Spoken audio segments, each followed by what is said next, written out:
Em relação à participação do César Battisti em organizações consideradas terroristas na Itália nos anos 70. Ele foi surpreendido agora tentando sair do país por Corumbá, lá em Mato Grosso do Sul, acabou preso e ontem, numa audiência na Justiça, ele acabou tendo a sua prisão preventiva decretada. E crescem os rumores que o governo de Temer poderá extraditá-lo para a Itália a qualquer momento, diretamente lá de Corumbá.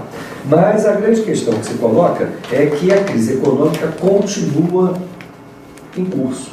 E principalmente com muita notícia, especialmente na mídia dominante, que nos dá conta, notícias que nos dão conta que essa crise já estaria sendo superada. Há muita dúvida com relação, de fato parece que a onda de desemprego ela se atenuou, diminuiu o número de demissões no setor privado. Porém, estamos muito longe de recuperar a quantidade de empregos que será necessário ser gerada para que a gente volte a empregar aqueles que deixaram de trabalhar há muito tempo. O que cresceu aí pelas pesquisas do IBGE nos últimos tempos foi, na verdade, o trabalho informal. Essa que é a grande questão, porque as pessoas têm que se virar. Pois bem, é neste quadro que ganha realce uma outra questão relacionada também à justiça, que diz respeito a essa segunda denúncia do Procurador-Geral da República, o Rodrigo Janot, aliás, ex-procurador, que terá de ser apreciada aí pela Câmara. E isso passa inicialmente pela Comissão de Constituição e Justiça, que designou como relator desse segundo caso do Temer lá na Câmara o deputado Bonifácio Andrade, um deputado do PSDB hiperconservador e que, na verdade, aguçou as divisões do PSDB em relação ao próprio governo Temer. Bem, a direção do PSDB, tudo indica que Bonifácio Andrade, aliadíssimo de Aécio Neves, dará um parecer favorável ao arquivamento da denúncia contra Michel Temer. E o que vai acontecer? O PSDB procurou se desvincular disso, ou pelo menos a sua ala que quer distância de Michel Temer. Mas, em articulação que os jornais informam foi comandada pelo Palácio do Planalto, o PSC, o partido do Danilo, acabou cedendo uma de suas vagas na Comissão de Constituição e Justiça para Bonifácio Andrade, e ele continuará, portanto, nessa importante função de relatar essa segunda denúncia de Michel Temer e possivelmente recomendar o arquivamento da mesma. Ou seja, tudo está envolvido aí nesse verdadeiro escândalo que é a política brasileira e que, por todas as razões e na maior parte do tempo, se confunde, conforme destaquei, com a página policial. O apresentador é que fica um pouco constrangido de continuar tentando entender a política brasileira, dialogar com vocês, ouvintes, em torno de casos tão escabrosos.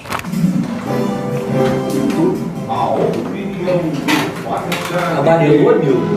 Você vinha com aquela camisa e deixa eu é o seguinte, você tem que entender que eu não sou um moderado, eu coloco tensão antes. Tensão. Aí concilia depois. Tensão depois. Todo mundo pode. Não, agora vamos lá. Agora estou levando o nosso carro não para pagar ótimo pedir desculpas, mas porque agora querem conversar. Portugal com a Federal, Espanha com a Repsol, Inglaterra com o Vigilante,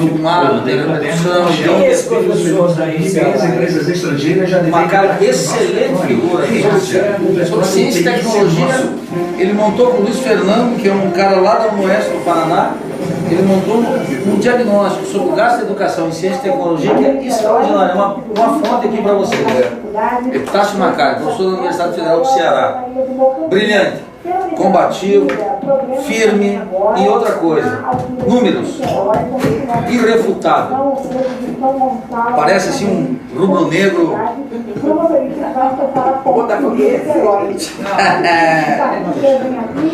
Deixa eu botar no Insta aqui. Agora está no Rio de Janeiro. Se comporta. Você tem que ter postura. Cosmopolita. Por isso que eu venho aqui. 5.000 dias, são 5.000 insônias para as viúvas das vítimas e 5.000 saudades do pai. Eu tive uma pergunta na internet curiosa. Vocês têm mais de 100 anos de história. Vocês já tiveram algum jogador ausências do colega de que tenha sido 5.000 dias, são 5.000 incentivos para todas as torcidas, sem ser do Flamengo? Quem é ídolo do Flamengo? Para quem precisa de outras torcidas? Ô, vem cá, sentido. Ou tu acha que o Dida, vamos lá para a história. O Dida não era um cara querido por todo mundo no Rio de Janeiro? No Brasil. No Brasil também, cara. O Dida não tinha ainda, graças à gloriosa ditadura, a integração via Globo. Rapaz, eu nasci em 59, não tinha nada disso. Virei flamenguista porque meu pai estava lá no meio do mar. O de amarelo é a Rádio Globo, é isso? Existe a Rádio Globo. Estou falando a Embratel, não é a Globo, é a Embratel. Eu nasci, tinha um jornalzinho que se desenhava os gols. Estamos de volta, ouvintes, com o nosso programa Faixa Livre, nessa edição de sexta-feira, 6 de outubro do ano de 2017, do programa Faixa Livre, que é uma produção da jornalista Célia Vicente, auxiliada por Natália Moraes, tendo no comando áudio Francisco de Assis. Meu bom dia a todos e meu bom dia principalmente a vocês, ouvintes, que podem aqui participar através do telefone 25431360 ou nos enviando mensagens eletrônicas para o endereço faixa.livre@yahoo.com.br. O Faixa Livre também pode ser acompanhado pela internet, basta ir até a página da AEPET, uma das entidades patrocinadoras do nosso programa, Associação de Engenheiros da Petrobras. O endereço é www.aepet.org.br. E pela rede também é possível acompanhar a nossa, nos mandar, na verdade, mensagens aqui do nosso programa através da nossa página do Facebook. Aliás, eu tenho ficado aqui todas as edições com recados anteriores aqui de vocês. Ontem mesmo, ou melhor, na terça-feira, até que consegui ler aqui todos os recados de ontem, de quarta-feira. Mas na terça-feira, o Gésio Catumbi diz o seguinte: vejo no discurso de Jair Bolsonaro que ele só prega a violência e ia armar a população. Nada que ele fala é de interesse público. Ele nunca comentou sobre os juros abusivos dos bancos, a auditoria da dívida, por exemplo. É lamentável que pessoas ditas intelectuais o apoiem.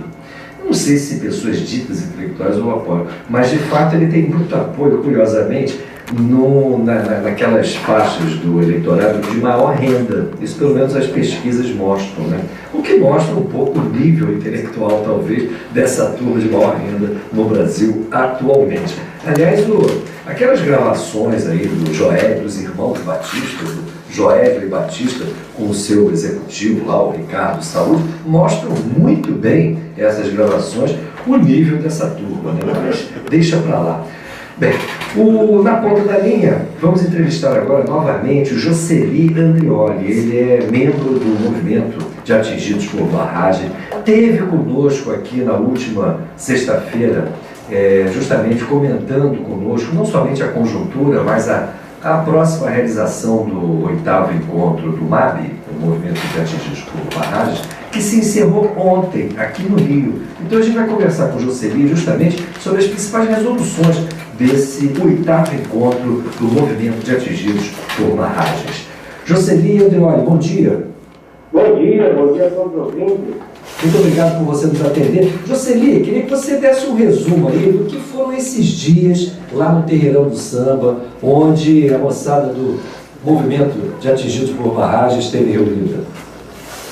Muito bem, o encontro já começou no dia 1, durante a vinda do pessoal, quando tivemos em Aparecida do Norte um grande ato, uma missa lá, em defesa dos atingidos de Mariana, e continuou no dia 2 a chegada do povo aqui no Rio de Janeiro, onde teve um protesto em frente à Vale, desmascarando essa empresa, tanto a Vale como a BHP, que até agora não fizeram nada para reparar a situação de violação dos direitos, das mortes, dos atingidos e também do idoso. No dia 2 ainda tivemos um ato muito importante de unidade com vários sindicatos, na construção de uma plataforma operária em Camponesa para a energia, onde vamos agora estabelecer um calendário de debate com toda a população sobre a importância de discutir a energia para a educação, saúde e direitos. A energia hoje está sendo desmontada, o pré-sal está sendo retirado por poderes internacionais através desse golpe que existe em nosso país, está sendo também desmontado o setor elétrico, vai aumentar muito o preço da energia elétrica à população. Então nós vamos fazer um amplo debate sobre energia e a importância de termos comitês de resistência para nós retomar o que é nosso. No dia 3, tivemos um grande ato unitário em defesa da soberania nacional. Esse ato compôs várias organizações, né, como os trabalhadores da água aqui do Rio de Janeiro, da SEDAI, juntamos junto com o movimento que estava no Congresso, e dirigimos a Eletrobras, encontramos com eletricitários de várias estatais, não só da Eletrobras, como de todo o sistema, seguimos indo com os bancários na disputa para eleitos membros da Caixa Econômica Federal, a Casa da Moeda de Corvisco, o Banco do Brasil, o BNDES, então várias categorias que somaram e chegamos à Petrobras. Eu diria que é um grande motivo do golpe no nosso país, que é todo o sistema da empresa, mas também o pré-sal, junto com petroleiros e organizações de todo o país, a Frente Brasil Popular, a Frente Povo Sem Medo, né, os sindicatos de todo o país estavam lá, um ato de quase 15 mil pessoas na frente do Petrobras do BNDES em defesa da soberania nacional, contou inclusive com a presença do presidente Lula e do Inácio Lula da Silva, né, dando apoio ao teatro também. E aí, no dia 4, nós seguimos com o debate interno, organizativo e legislativo do próximo período. O Mário se coloca no desafio de construir um lema do encontro que foi água e energia com soberania, distribuição da riqueza e controle popular. E o mais importante é, nesse momento histórico, a gente ter capacidade de retomar o trabalho de base com muita força, o processo de formação, para de fato construir o poder popular, o controle popular, os bens da natureza e não deixar termos novamente uma colônia de trabalho escravo com os pequenos golpistas, a intervenção internacional de imperialismo aqui muito clara, representada pelas multinacionais de vários cantos do mundo nesse momento histórico. Então foi um encontro muito positivo, de muita animação, a bateria suou durante todo o encontro com muita juventude e assim encerramos o compromisso também contra todas as opressões cometidas contra qualquer cidadão do nosso país, da diversidade sexual, das mulheres, da juventude, das crianças. Foi um encontro integral em discutir a importância do ser humano estar no centro de qualquer projeto de nação a ser construído nesse momento histórico. Jocely, essas informações nos dão muita esperança, né, na luta do povo brasileiro. E esse mote me parece muito bom, hein? Agroenergia com soberania e controle popular.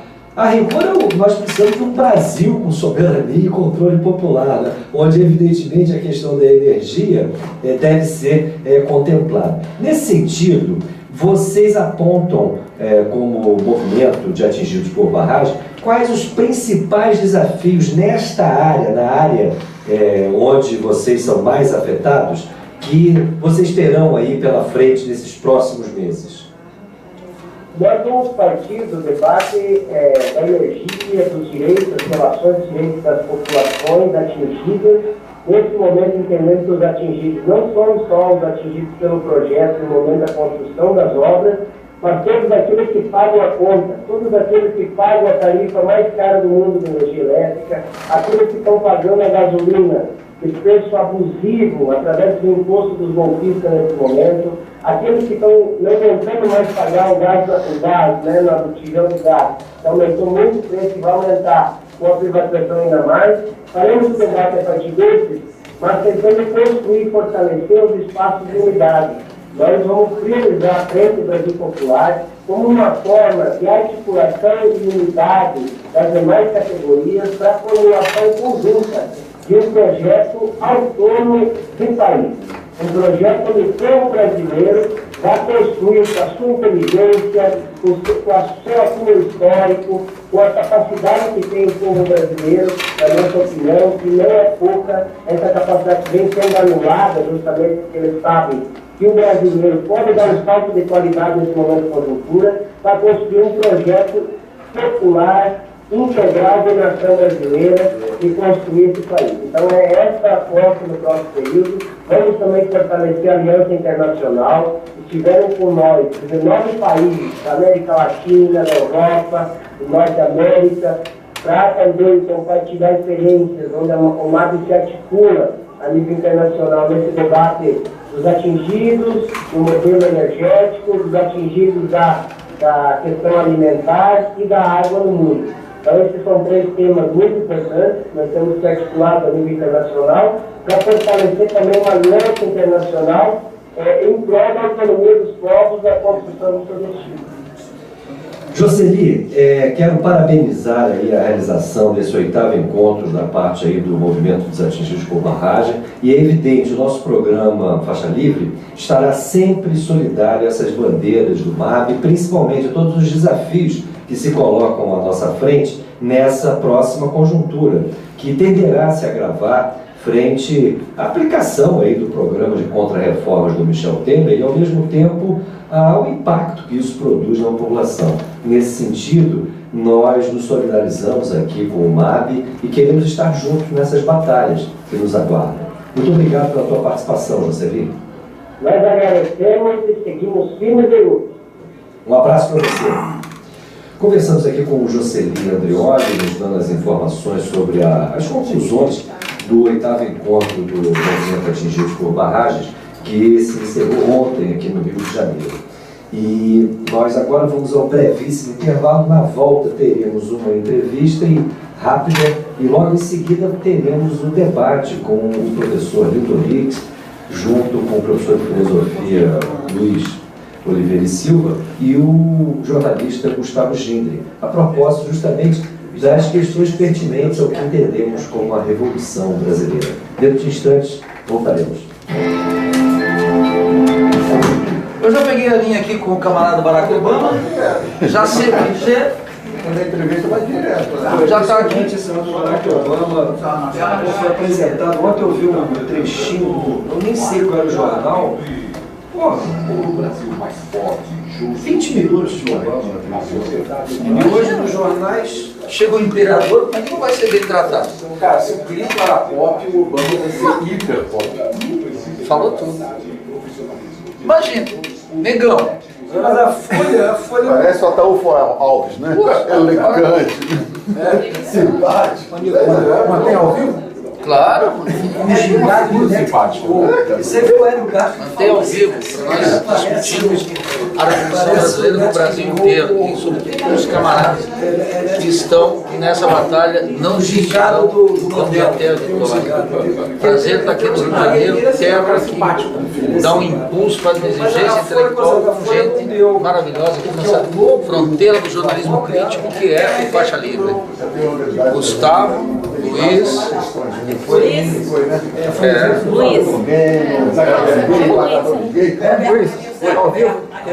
Ao vivo já pode dar uma música. Falando dos amigos facebookianos. É um prazer muito grande participar do debate com o nosso querido Milton Rodrigues. Tenho o prazer agora de, ao pé do canhão, conhecê-lo. E do companheiro Gustavo também, que é uma das maiores pessoas do Facebook no Brasil.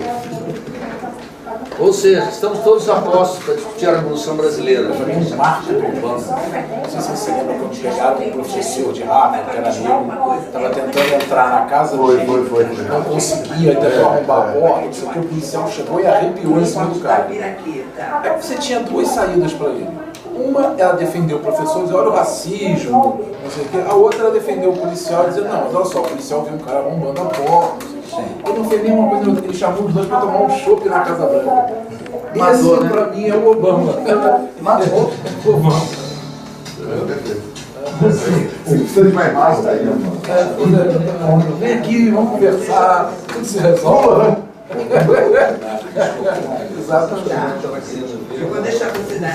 Agora, ontem teve uma desgraça aí que eu vou te dizer que foi a intervenção do Botades. A intervenção dos Correios, viu? Tragédia porque mostra o quê?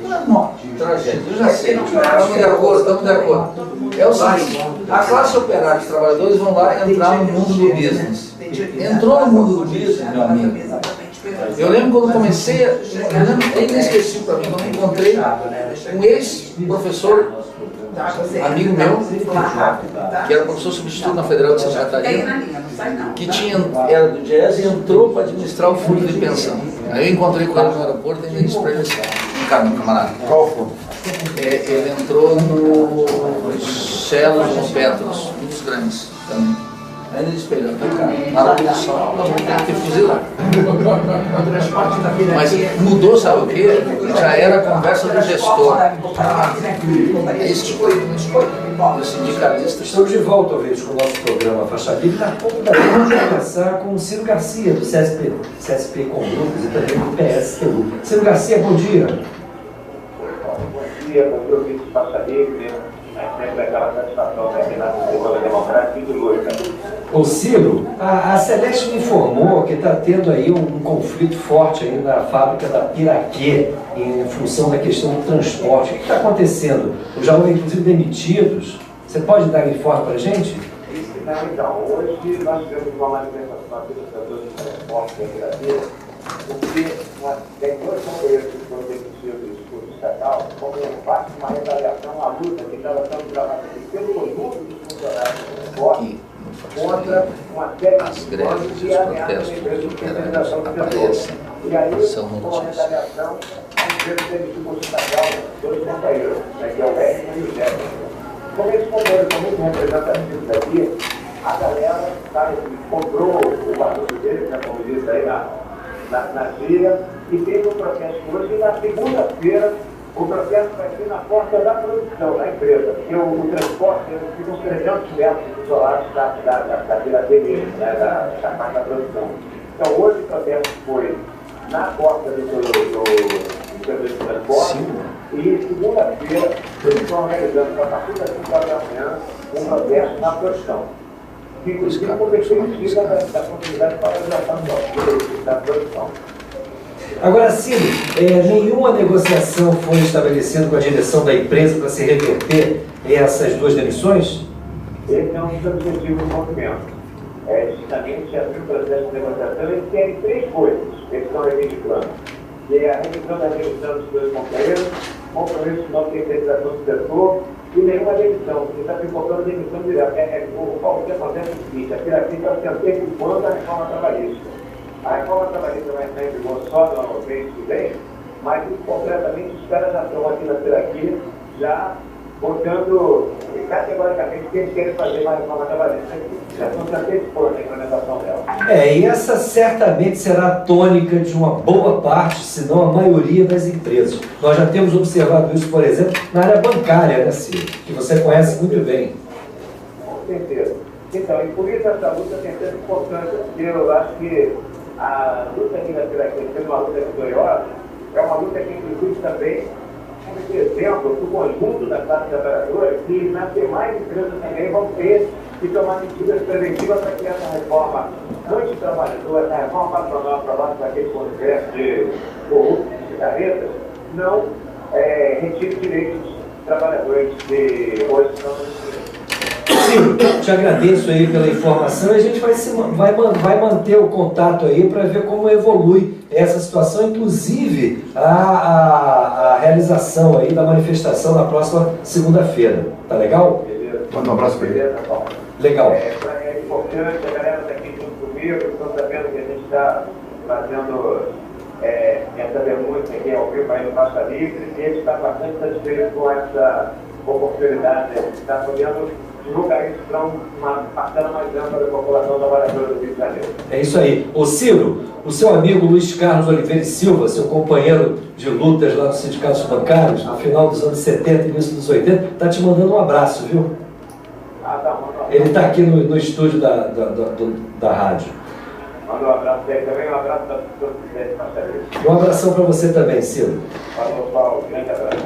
Conversamos aqui com o Ciro Garcia, dirigente do PSTU, à frente de uma manifestação lá na área de transporte da Piraquia, por conta aí da demissão desses dois companheiros. Acho que o nome deles é Wellington e Jefferson, né? Esperamos aí que a luta dos trabalhadores tenha condições de reverter essas demissões, que o Ciro chamou muito bem a atenção, se relacionam claramente, independentemente de conflitos lá na unidade da Piraquia. O problema é o seguinte: os trabalhadores têm que abrir o olho, porque com essas novas regras aí trabalhistas, haverá uma onda de demissões sim, tentativa de transformação de empregos estáveis nesses empregos baseados aí na terceirização, né? Até porque a legislação confere uma série de vantagens para os empregadores que optarem por esse tipo de caminho, incrivelmente. Bem, vamos então dar início ao nosso debate aqui sobre a conjuntura brasileira e sobre as possibilidades que temos de transformação do nosso país, em torno particularmente das ideias que especialmente o professor Nildo Orix vem defendendo em torno do que ele chama da Revolução Brasileira. E é sobre isso que vamos conversar. A conjuntura brasileira, a nossa atual crise e as perspectivas de superação dentro dessa possibilidade do que seria a Revolução Brasileira. E, evidentemente, vamos contar aqui com a presença do próprio Nildo Orix. Nildo, bom dia. Estimadíssimo Paulo Passarinho, ouvintes do Faixa Livre, um prazer estar aqui no programa, nessa fronteira crítica do jornalismo que é o Faixa Livre, e mais ainda estar nessa cidade estimada que trago na alma, que é o Rio de Janeiro. Muito obrigado, Nildo, pela tua presença aqui. Vai ser um prazer, espero que todos gostem aqui desse debate, que vai contar, como já anunciei, com a presença também do professor de filosofia Luiz Carlos Oliveira Silva, que eu dou um bom dia nesse momento. Bom dia, Luiz Carlos. Bom dia, Paulo Passarinho, bom dia, Nildo, Gustavo e ouvintes do nosso querido Faixa Livre. E o terceiro integrante aqui desse debate é o jornalista Gustavo Gildo, nosso colaborador já de algum tempo do coletivo Intervozes. Gustavo Gildo, bom dia. Bom dia, Paulo, bom dia, colegas aqui no estúdio, bom dia, ouvinte. É um prazer, mais uma vez, estar aqui nesse programa, que eu afirmo sempre é uma trincheira fundamental nos meios de comunicação no Brasil. Obrigado, Gildo, pela tua presença e pelas tuas palavras. Nildo, a palavra é tua. Nós temos aí uma crise colocada, grave. Nós temos, me parece, uma crise no campo da própria esquerda, me parece muito consequência de todos os desdobramentos aí em que acabou resultando os governos do PT, que sem sombra de dúvida foi o partido principal da esquerda nos últimos 30 anos. E nós temos uma crise que, mesmo sob o ponto de vista da burguesia, me parece sem solução. Queria que você desse o pontapé inicial aqui nesse nosso debate, onde a gente claramente quer melhor conhecer uma ideia muito cara que você vem defendendo, que é, na verdade, uma ideia já que faz parte da história da esquerda brasileira já há décadas, que é a ideia da Revolução Brasileira, mas uma ideia também que, de alguma maneira, ficou afastada do debate da própria esquerda. Queria que você colocasse aqui o seu ponto de vista. Paulo, na verdade não ficou afastada, ela foi banida conscientemente pela direita por razões óbvias, mas também por uma esquerda que, como vocês dizem aqui, se rendeu e se vendeu. Agora, o problema é que a crise brasileira, de dimensões profundas no Estado, na economia, na cultura, ela atualizou o tema da revolução. Ninguém hoje acredita que pode haver uma saída por dentro do atual sistema político. E ninguém é ingênuo, estava aí o Ciro já mostrando como é que a guerra de classe desatada pela burguesia contra os interesses elementares dos trabalhadores já está cobrando um preço num país que é marcado pela desigualdade social, pela opressão de classe, pelo privilégio, pelo domínio do prestígio político e cultural. Então acho que esse é o ponto de partida, é isso que atualiza a Revolução Brasileira. A Revolução Brasileira, portanto, não é um discurso que um intelectual tira da cabeça dos livros e coloca na realidade, é o contrário. Nós tiramos da realidade para teorizar sobre ela, para ver o melhor caminho. A segunda observação que eu gostaria de fazer é que, você coloca bem, essa crise afeta também a esquerda. E eu vejo isso como um dos dados mais positivos da realidade. Por quê? Porque a esquerda e todos os partidos estão tendo que afirmar-se diante da população. E me parece esse um dado altamente positivo. Isso implica que a esquerda, seus representantes, os candidatos das eleições, tenham que afirmar-se, ganhar o prestígio da população de maneira cotidiana. Aquela ideia de curral eleitoral, aquela ideia de fidelidade canina, aquela ideia de seguidismo sem consciência crítica, é um dos males da nossa sociedade. A crise varreu com isso e colocou todos sob suspeita. Isso significa que nós temos que atuar como mandava uma tradição comunista, ou se você quiser, como mandava também uma tradição cristã, que era precisamente afirmar seus valores cotidianamente. Todos os dias tem que ganhar a confiança da população. E esse me parece um dado extraordinário que vai ter que colocar uma exigência ética, política, de praxis política para a esquerda brasileira. Terá que ter lucidez, terá que saber navegar contra a maré e terá que entender que, ao contrário das épocas anteriores, esse é o dado me parece mais relevante da conjuntura atual, essas águas turbulentas, aparentemente turbulentas, elas que permitem a refundação da esquerda e a atualização do programa da Revolução Brasileira. Mas, Nildo, você coloca aí com toda clareza o esgotamento do sistema político atual, você coloca aí os desafios que esse esgotamento coloca, inclusive com a esquerda, que encontra-se de fato em crise, mas e com relação aos rumos do desenvolvimento material, econômico do país? Me parece que esse é o pano de fundo. Nós tínhamos, por exemplo, no período do lulismo, um momento onde, aparentemente, o sistema político ia muito bem, a própria economia era apresentada com uma boa condução, uma boa gerência, tudo por conta de uma expansão do emprego, um crescimento econômico um pouquinho mais elevado do que na época do Fernando Henrique, ou seja, naquele momento não apareciam aí as fraturas, seja do sistema político, seja da própria economia brasileira.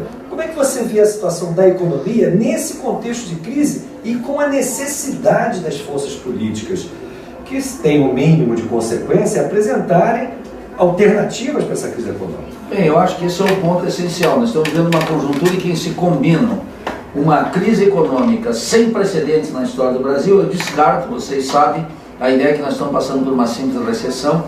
O que nós estamos colhendo é o resultado consciente produzido pela burguesia brasileira, o setor comercial, o industrial, o latifúndio, os banqueiros, as multinacionais, através do Plano Real. Agora nós estamos diante das consequências cabais do Plano Real.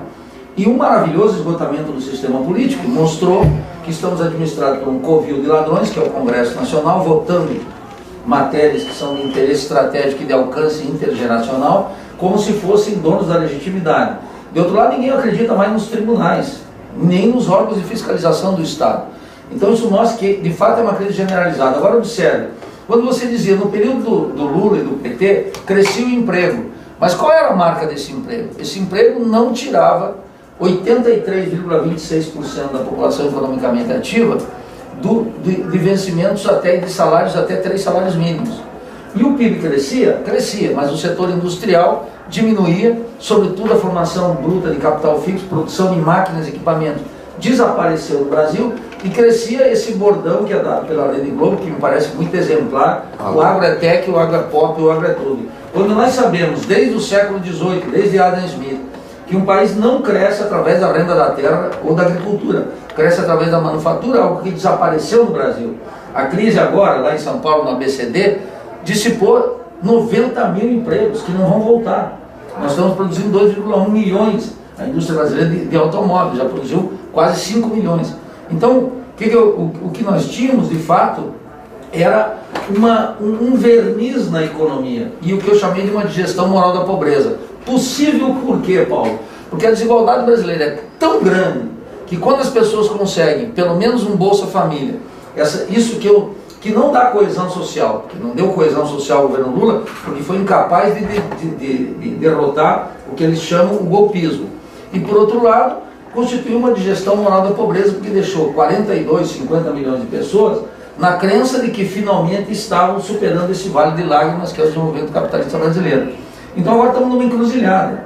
Não existe a possibilidade de retomar, dentro do sistema político e sem uma ruptura na economia, o chamado desenvolvimentismo que está sendo pregado por gente como Lula, com a metáfora de colocar os pobres no orçamento, ou gente como Bresser e Ciro Gomes com a ideia de neodesenvolvimentismo, que não tem o agente fundamental. Para ter isso, Paulo, precisaria ter uma burguesia industrial que topasse fazer uma aliança com os trabalhadores, efetivamente criar o mercado interno, encarar o tema da reforma agrária e avançar para a fronteira tecnológica. Mas quem preside a Federação das Indústrias do Estado de São Paulo é o senhor Paulo Scaff, que é um sem indústria. Rentista. É um rentista. Então se instaurou a República Rentista. Para enfrentar a República Rentista é preciso um bloco de forças e, sobretudo, consciência e um diagnóstico da natureza específica dessa crise. Professor Luiz Carlos, como é que você vê essa encruzilhada? Eu acho que o Nildo colocou muito bem essa encruzilhada, a encruzilhada da falência de um sistema político, da crise da esquerda, da crise da economia, de uma incapacidade da chamada burguesia nacional em responder a essa crise. Como é que você vê essa encruzilhada? É uma encruzilhada e tanto, né? Olha, o Nildo ali tocou em dois assuntos, vamos dizer assim, da Revolução Brasileira e da situação da crise do capitalismo, que ele entende como, vamos dizer assim, estrutural, né? Não apenas conjuntural. Então, uma encruzilhada da crise da esquerda com uma situação do capitalismo no qual o rentismo adquiriu um protagonismo jamais atingido, né, na história econômica do Brasil. Então, veja, então cabe, a meu ver, duas coisas: refundar a esquerda e formular um programa capaz de articular as nossas forças, né, e de orientar esse número enorme de lutas ainda segmentadas. A reinvenção da esquerda, talvez nós estejamos num período semelhante ao de 1922, quando a esquerda teve que, né, fazer um balanço do período anarquista e colocar a esquerda num outro patamar. Naquele momento, em 22, nós tínhamos algo que nós não temos hoje, que é o exemplo vitorioso de um grande processo revolucionário. Em 22 aconteceu 5 anos depois de 17. Né? Então a esquerda tinha orientação. Você se reporta a 22 por a fundação do Partido Comunista da Seção Brasileira da Internacional Comunista, vírgula, Partido Comunista do Brasil, como era que se chamava então aquele movimento. Né? Então você tinha ali uma referência importante, né? Você tinha um acúmulo teórico de peso, você tinha uma classe operária surgindo, né? Um Brasil com força não, mas ainda com um grande campo à frente de desenvolvimento. Hoje nós temos uma crise profunda, faz 100 anos da Revolução Russa. A Revolução Russa se transformou, como diziam os bolcheviques, na Revolução Burguesa. Né? Os bolcheviques tiveram razão. O processo histórico, apesar do processo ter sido conduzido pelos bolcheviques, deu razão à tese de que aquilo era um processo democrático burguês de instauração do capitalismo na Rússia.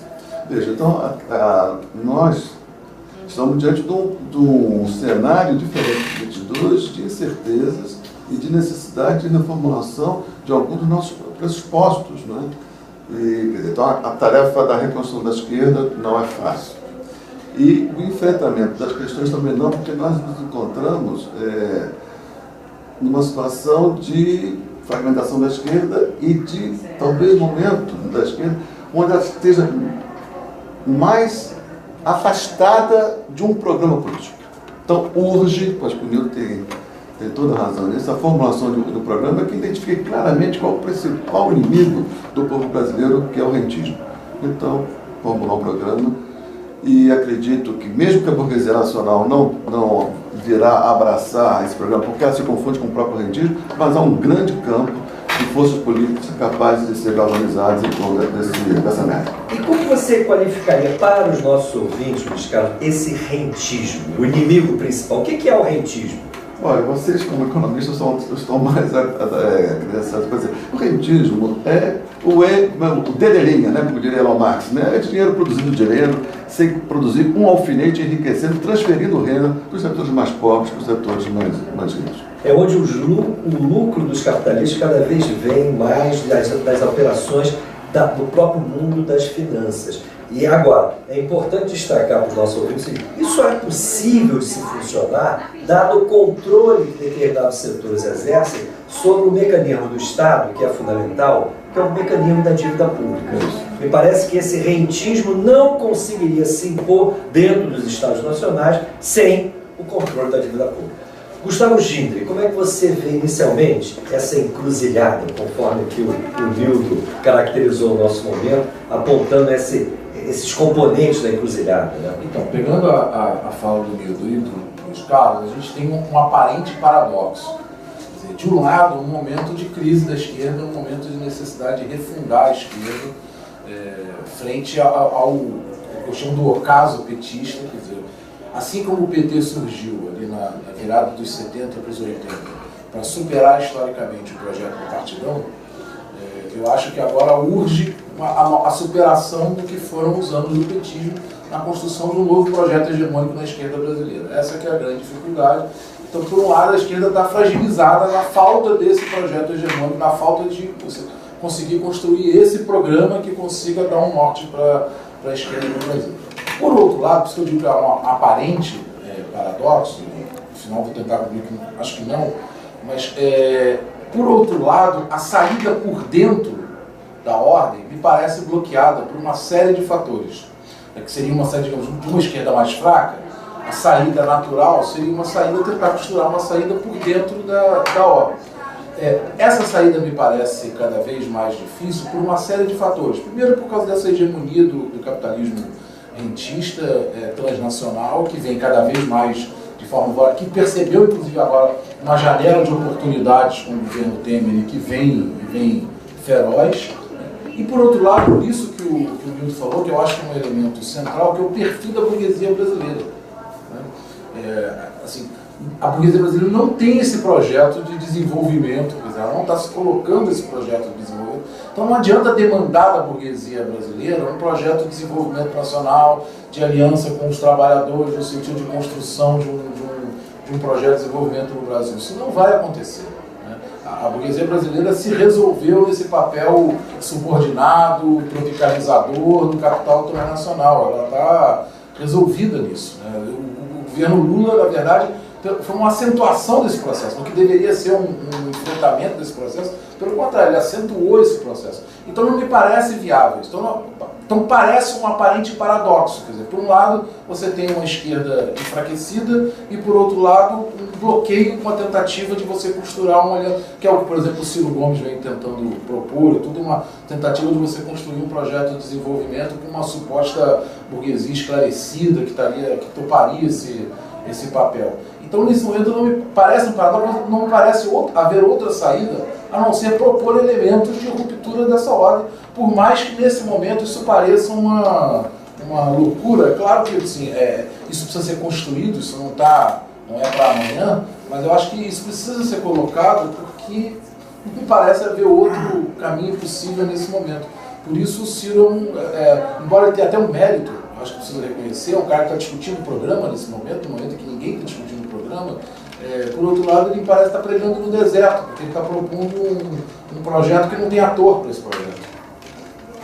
É isso, é um desafio que não encontra protagonistas, né, no campo de formulação do Ciro Gomes. Agora, Nildo Orix, se a gente for observar todos os países especialmente países com as dimensões do nosso país, países continente, países baleia, como muitos dizem, países que dispõem de um vasto território, população capaz de garantir um processo, vamos dizer, interno de desenvolvimento consistente através da sua própria população, e ainda mais num país com tantas riquezas e fatores positivos à produção como tem o Brasil.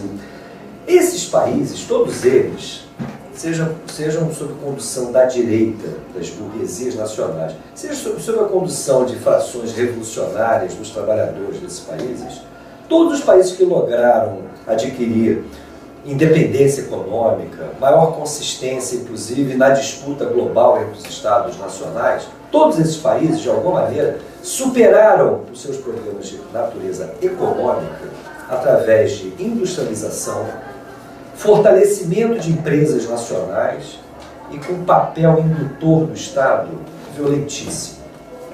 E isso, tanto a direita quanto a esquerda. Isso eu posso dar como exemplo de países que lograram esse caminho: a Alemanha, os Estados Unidos, ou no século XX a Coreia, ou no século XX, eu colocaria aí a China e a Rússia.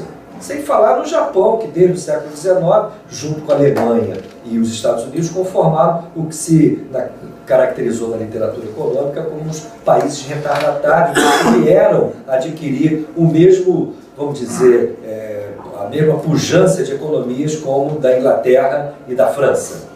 Bem, nesse sentido, como é que você vê esse desafio da superação do subdesenvolvimento, da nossa dependência econômica? Esse programa, me parece, tem que responder a duas questões. Primeiro, a independência econômica do Brasil. Como superar a dependência? E segundo, que é a questão central, um processo político que tenha como objetivo estabelecer o mundo do trabalho como protagonista do sistema político. Os trabalhadores como... Então essas são as duas questões fundamentais. Como a tua proposta de Revolução Brasileira responde a esses dois desafios? O desafio da economia fora desse parâmetro, industrialização, fortalecimento de empresas nacionais através do Estado. Essa que é uma questão que os liberais gostam de fugir a essa discussão. Não é? Os liberais na periferia, porque não haveria um capitalismo pujante nos Estados Unidos, na Alemanha ou no Japão, não vou nem dizer na China ou na Rússia, sem o Estado. Então como é que você vê esse desafio do processo de independência econômica hoje no país? Bom, eu queria registrar aqui as agudas observações do Luiz Carlos e do Gustavo, que naturalmente colocam um grau de exigência intelectual e histórica no debate, que é o que nós precisamos no terreno da política. E o que você está observando, Paulo, é que a primeira coisa que nós precisamos fazer no Brasil é rechaçar, mas de maneira muito clara, a ideologia liberal, que cria um capitalismo mítico, um capitalismo que nunca existiu historicamente. Segundo a tese fundamental, seria um capitalismo que funciona sem o Estado, que aqui é repetido num bordão surrado e sem sentido, que precisam tirar o Estado da economia. E eu digo sempre para os meus alunos, digo politicamente no partido, digo nos sindicatos, que eu adoraria tirar o Estado do capitalismo, porque o capitalismo seria destruído no outro dia. Se tirar o Estado, a carga de subsídios, os temas de proteção, as isenções fiscais, as áreas estratégicas que o Estado desenvolve, como a internet, foi desenvolvido o quê? Por um inovador, numa incubadora tecnológica? Não, foi através de investimentos maciços do Estado lá nos Estados Unidos, que passou por rapazinho do Facebook, uma conquista tecnológica criada pelo Estado lá nos Estados Unidos. Então isso não faz nem mais parte de uma ideologia barata, é uma canalice, uma mentira sistemática que nos contam todos os dias. Nós precisamos então rechaçar, em primeiro lugar, isso. Segundo, a gente precisa ter clareza de algo que o Gustavo mencionou, o Luiz Carlos também, que é o seguinte: toda a transformação política no Brasil vai passar contra o atual sistema político. Não é por dentro do sistema político. Será contra o sistema político. As pessoas dizem, bem, mas Nilton está disputando uma pré-candidatura do PSOL, presidente da República, por dentro do sistema político. Bem, eu tenho que estar nesse planeta e nesse sistema político. Mas eu não preciso endossar e legitimar esse sistema político. E nós estamos vendo aqui um conjunto de forças, e aí entramos no terreno da economia, que tem que enfrentar o principal tema para aqueles que se dizem desenvolvimentistas. O que é? É aquela famosa metáfora de Keynes de fazer, Paulo, a eutanásia do rentismo. Então, o que é essa eutanásia do rentismo hoje? Precisa com medidas muito claras. Nós temos que construir um governo que trabalhe para a Revolução Brasileira. Não é um governo, portanto, que vai administrar para todos. Vai administrar para a maioria do povo. Tem que dizer muito claramente isso.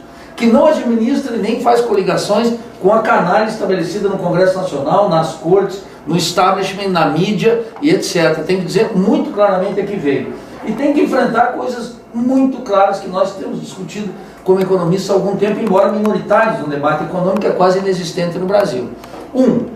Não é possível nenhum processo de desenvolvimento que você tem completa razão, com protagonismo completo do Estado brasileiro, que terá que colocar, para usar uma expressão lá do Sul, uma canga sobre os empresários.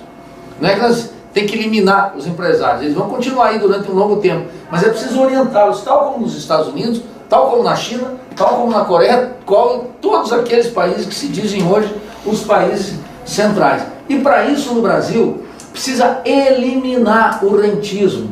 Então, sem controle da conta de capitais, é impossível discutir qualquer proposta neodesenvolvimentista.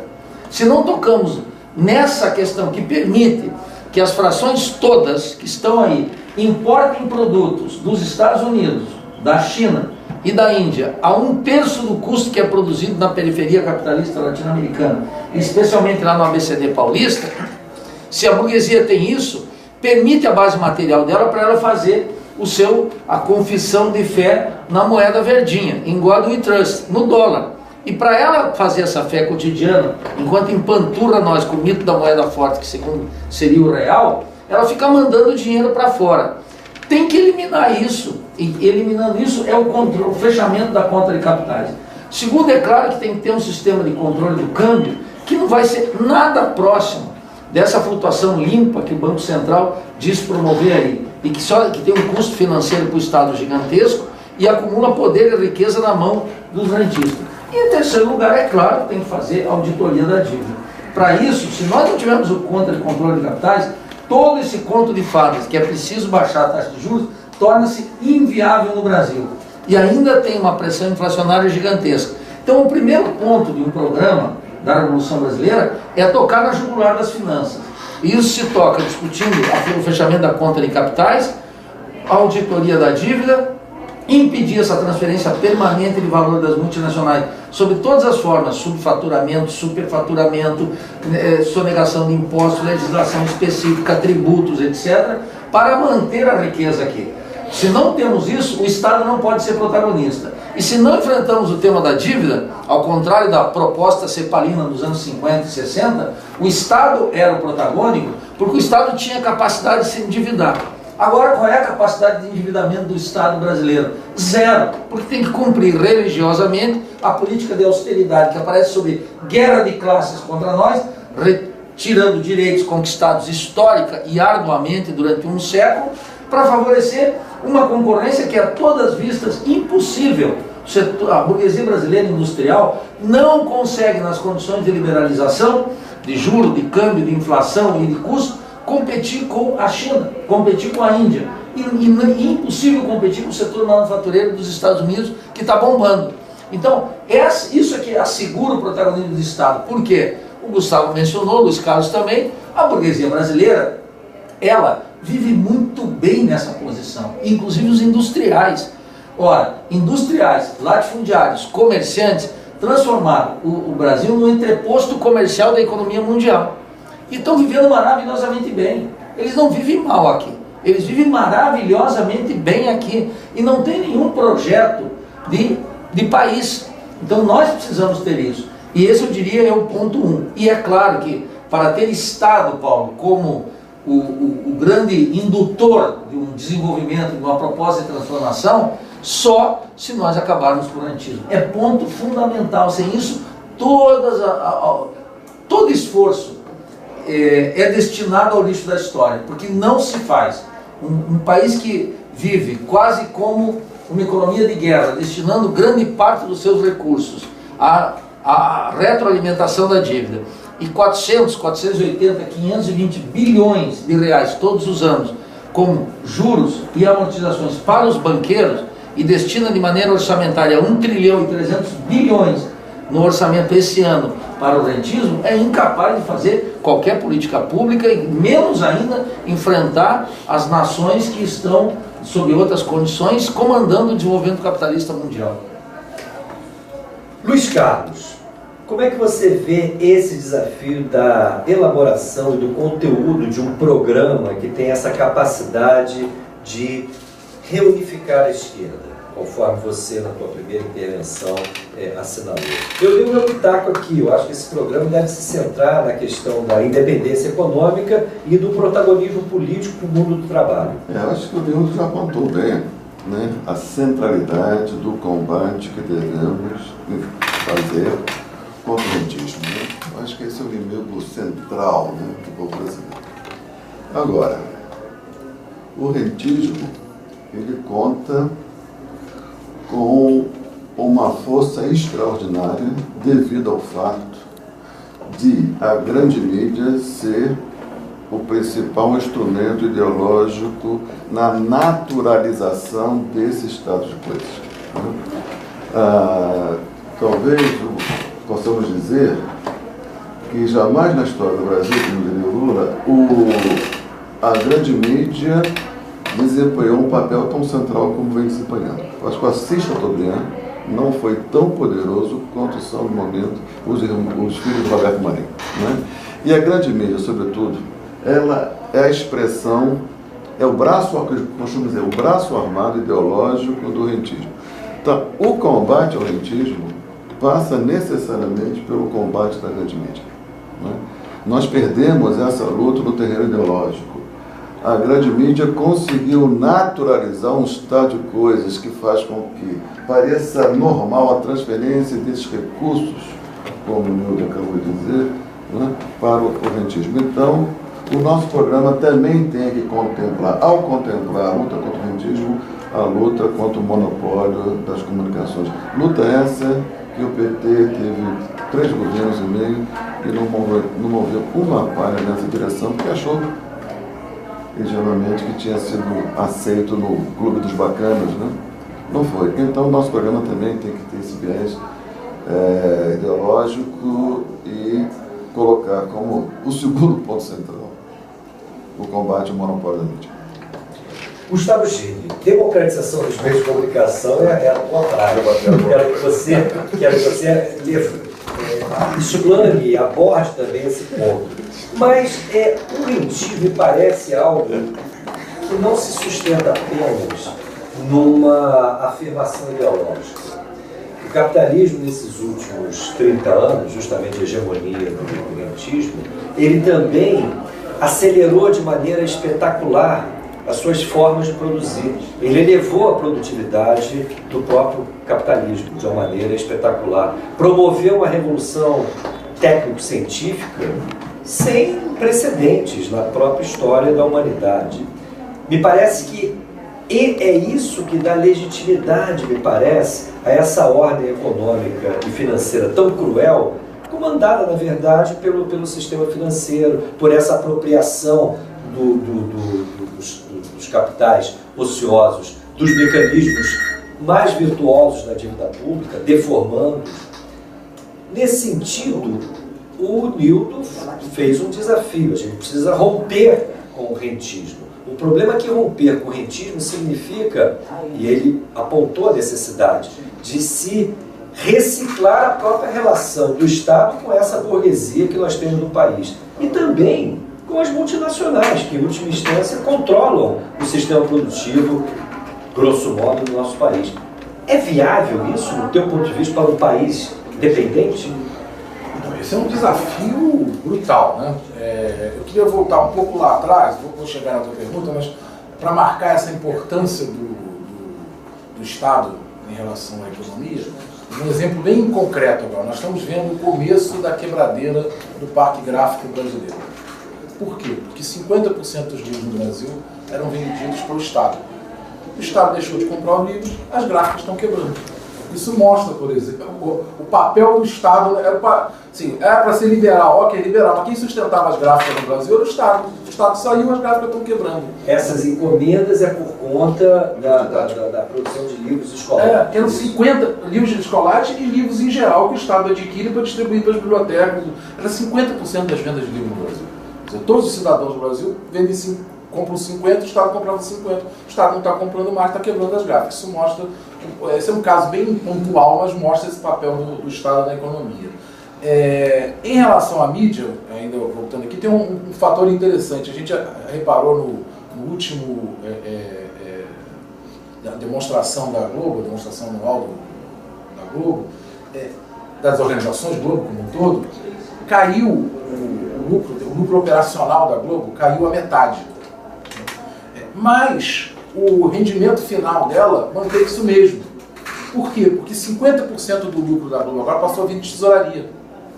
Quer dizer, até a mídia está apostando. Então não é só uma aposta ideológica, ela está apostando como existência mesmo. Sobrevivência mesmo. Ela está ganhando na tesouraria. Quer dizer, 50% do lucro líquido da Globo está vindo de tesouraria, não está vindo mais do operacional dela. Então isso permite a ela, com certa tranquilidade, digamos, embarcar nesse navio do rentismo aí. Agora, você tocou nessa transformação estrutural. Eu acho que uma coisa importante também de entender é o seguinte: é verdade que o nosso desafio é o desafio clássico da esquerda de colocar o papel da revolução, de colocar o papel da transformação da ordem, mas, por outro lado, há novidades nesse contexto, né? Por exemplo, tem uma pesquisa feita por um professor da UNB, o Jorge Abache, que coloca o seguinte: hoje o Brasil tem o seu setor de serviços, o setor terciário, empregando mais ou menos a mesma proporção de pessoas que o setor terciário dos Estados Unidos. Aí você diz, nossa, estamos na crista da onda, porque estamos junto com os Estados Unidos nessa transformação da economia, nessa perda de empregos que, por exemplo, o setor industrial vem tendo nos últimos anos. Só que os Estados Unidos, o grosso do que está empregado na área de serviços, são os serviços ligados à indústria, serviços de ponta, design, alta tecnologia, o Vale do Silício, tudo isso. E o setor do Brasil que emprega é o setor de serviços ligado ao comércio. É o comerciário, é o motoboy, é o sujeito que está no emprego precário, tudo. Então, é o telemarketing. Então há uma diferença brutal do que aconteceu com a classe trabalhadora no Brasil nos últimos anos, que é não só a sua precarização, como a saída do setor industrial para esse setor de serviços ligado ao comércio, esse setor de serviços mais precário. Isso nos coloca desafios enormes. E aí eu chego na tua questão, quer dizer, é possível fazer isso? Isso vai nos cobrar um preço, inclusive um preço ideológico, porque o que você falou, o capitalismo, na hora que se desenvolveu, ele acenou para a população toda com uma série de conquistas civilizatórias que parece que estão ao alcance de todos. Quer dizer, é o sonho do novo iPod, né, que se coloca para todo mundo aí, e que de repente assumir um projeto desse significa assumir ônus em relação a isso. Significa assumir um ônus em relação à inserção do Brasil no capitalismo internacional. Isso vai nos cobrar um preço, não tenho dúvida, inclusive um preço ideológico. Por isso, para mim, essa me parece uma construção de médio prazo, digamos. Ela não está na ordem do dia. Ela tem que ser colocada como discurso nesse momento, ela precisa ser colocada, mas ela é uma construção de médio prazo, porque ela precisa, inclusive, de uma coesão ideológica para que isso ocorra. A compreensão de que nós vamos pagar um preço por esse. Significa que a gente vai ter o iPod de última geração, não é isso? Comecei a classe média, não é isso? Ou equacionar o desafio de como manter o iPod e, ao mesmo tempo, adquirir controle sobre o processo produtivo mais avançado, tecnologicamente mais sofisticado. Esse me parece um grande desafio. Então, olha só, eu sou obrigado agora a interromper Gindre, Luiz Carlos Oliveira Silva e Nildorix. São 9h06, vamos a um brevíssimo intervalo e voltaremos aqui imediatamente com a continuidade desse importante debate. Já estaremos de volta. Tem uma coisa no debate da política industrial, parece que ninguém coloca mais, que é a invenção do Collor lá do PPB, do maldito PPB, do Processo Produtivo Básico, que fez com que o Brasil, eu brincava lá quando eu era do Comitê Gestor da Internet, o Brasil é o maior produtor mundial de caixa de papelão, de bolinha de isopor, que é o que a gente produz, o processo produtivo básico. O que é brasileiro? É ele que define o que é brasileiro. Aí ele vai lá e diz o que é brasileiro. É o cara que põe a marquinha no negócio. Botou lá a marquinha no negócio, ele é made in Brasil. A gente não produz mais nada e ninguém discute isso. Ficou tudo normal. Essa discussão esse modelo aí é o modelo da indústria maquiladora do norte e do México, que tinha de integração com a economia mexicana 4%. O que entrava? Entrava custo de força de trabalho e papelão e plástico. É isso. O resto vinha tudo de fora, montava a plataforma exportadora para os Estados Unidos. O Collor criou isso, o Fernando Henrique manteve o ok, claro. Acho que, mas o Lula manteve o continuou funcionando igual. Com um problema, que foi a legitimidade que o Lula emprestou para o sistema. Coisa que os outros não podiam fazer, não tinham, né? No encampou o projeto, desculpe me prometer, no encampou o projeto da Telesur, né? O Chávez ofereceu voltar o Simão Bolívar mais para o sul, o norte, poderia ter feito, não voltou, achando que o Lula ia encampar. Em termos de comunicação, Lula teve. Eu acho que o Lula acreditou mesmo que a Globo tinha pego leve. Era deles. Era parceira, né? Era parceiro. Tanto que o Lula abstraiu a questão política, né? Ele achou que se gerenciasse bem o modelo, ele seria... Porque ele partiu de um pressuposto. O queridinho, de alguma maneira, ele foi, né? Mas no momento de expansão, quando a famosa frase do cara... A famosa frase que o Ciro conta aí de vez em quando, ele diz o seguinte: olha, nós estávamos falando toda hora o seguinte, o Zé Disseu interromper, não, mas é isso que eu falo com o Roberto. Isso que eu falo com o Roberto. Mas acho que ele partiu de um pressuposto razoável, racional. Há um negócio de racionalidade, um grau de racionalidade. Porque eu, Lula, sou a estabilidade política. Eles não vão abrir mão disso. Esse era o núcleo de racionalidade. Os caras abriram mão disso. E as pessoas, ninguém supunha que ele chegasse a esse ponto de jogar o país nessa crise. Se viesse a crise, não teria essa era a chantagem dele em relação ao sistema. Eu sou a estabilidade, ninguém mais é. Mas eu acho que a Globo... Os militares também pensaram isso. Veio a crise lançando. Até o último momento do gerente. Demorou, mas assumiu o comando. Atenção. Demorou, mas assumiu o comando. Estamos de volta aqui no nosso programa Faixa Livre. O debate continua em curso aqui, mesmo no intervalo, viu, gente? Olha, o Reinaldo, lá de Caxias, nos acompanha e diz que é muito bom o tema do debate. Parabéns a todos. O Clóvis, da Cidade Nova, diz que agradece a mesa de hoje. Nildo, ele também manda um recado para você, viu? Obrigado pela excelente palestra ontem, lá na UF. Bom dia a todos. Ele estava lá na UF ontem, viu, Nildo? E o Marcos aqui de Niterói, já que a gente colocou o rentismo da Berlinda, o Marcos dá uma opinião muito curiosa aqui. Vou transmitir para o Nildo, mas eu também queria fazer uma provocação aqui no Nildo, que é o seguinte: o Marcos fala, o rentismo não se combate por decreto. Ele é produzido devido à falta de concorrência do sistema financeiro, à baixa poupança interna, à instabilidade política e ao fato do Estado gastar mais do que arrecada. Qualquer proposta que não combata essas causas será uma bravata. Vide Ciro Gomes, ele aproveita e dá uma criticada. Qual é o nome dele? É o Marcos. Ou apenas uma aventura ideológica. Então, eu passo aqui esse recado. E eu quero colocar alguns problemas que me parecem complicados. Eu mesmo falei o seguinte: todos os países que superaram o estágio de subdesenvolvimento ou não desenvolvimento, eles, de alguma maneira, eles enfrentaram três questões. O desafio de industrializar os seus respectivos países, criando empresas nacionais e através do papel indutor do Estado. Qual é o problema que se coloca hoje? A industrialização, em geral, ela foi respondida por aquele chamado processo de substituição de importações. Inclusive aqui no Brasil, de alguma maneira, se ensaiou isso. Mas principalmente nos Estados Unidos, na Alemanha, no Japão, no século XIX, isso foi a tônica. Qual é a questão?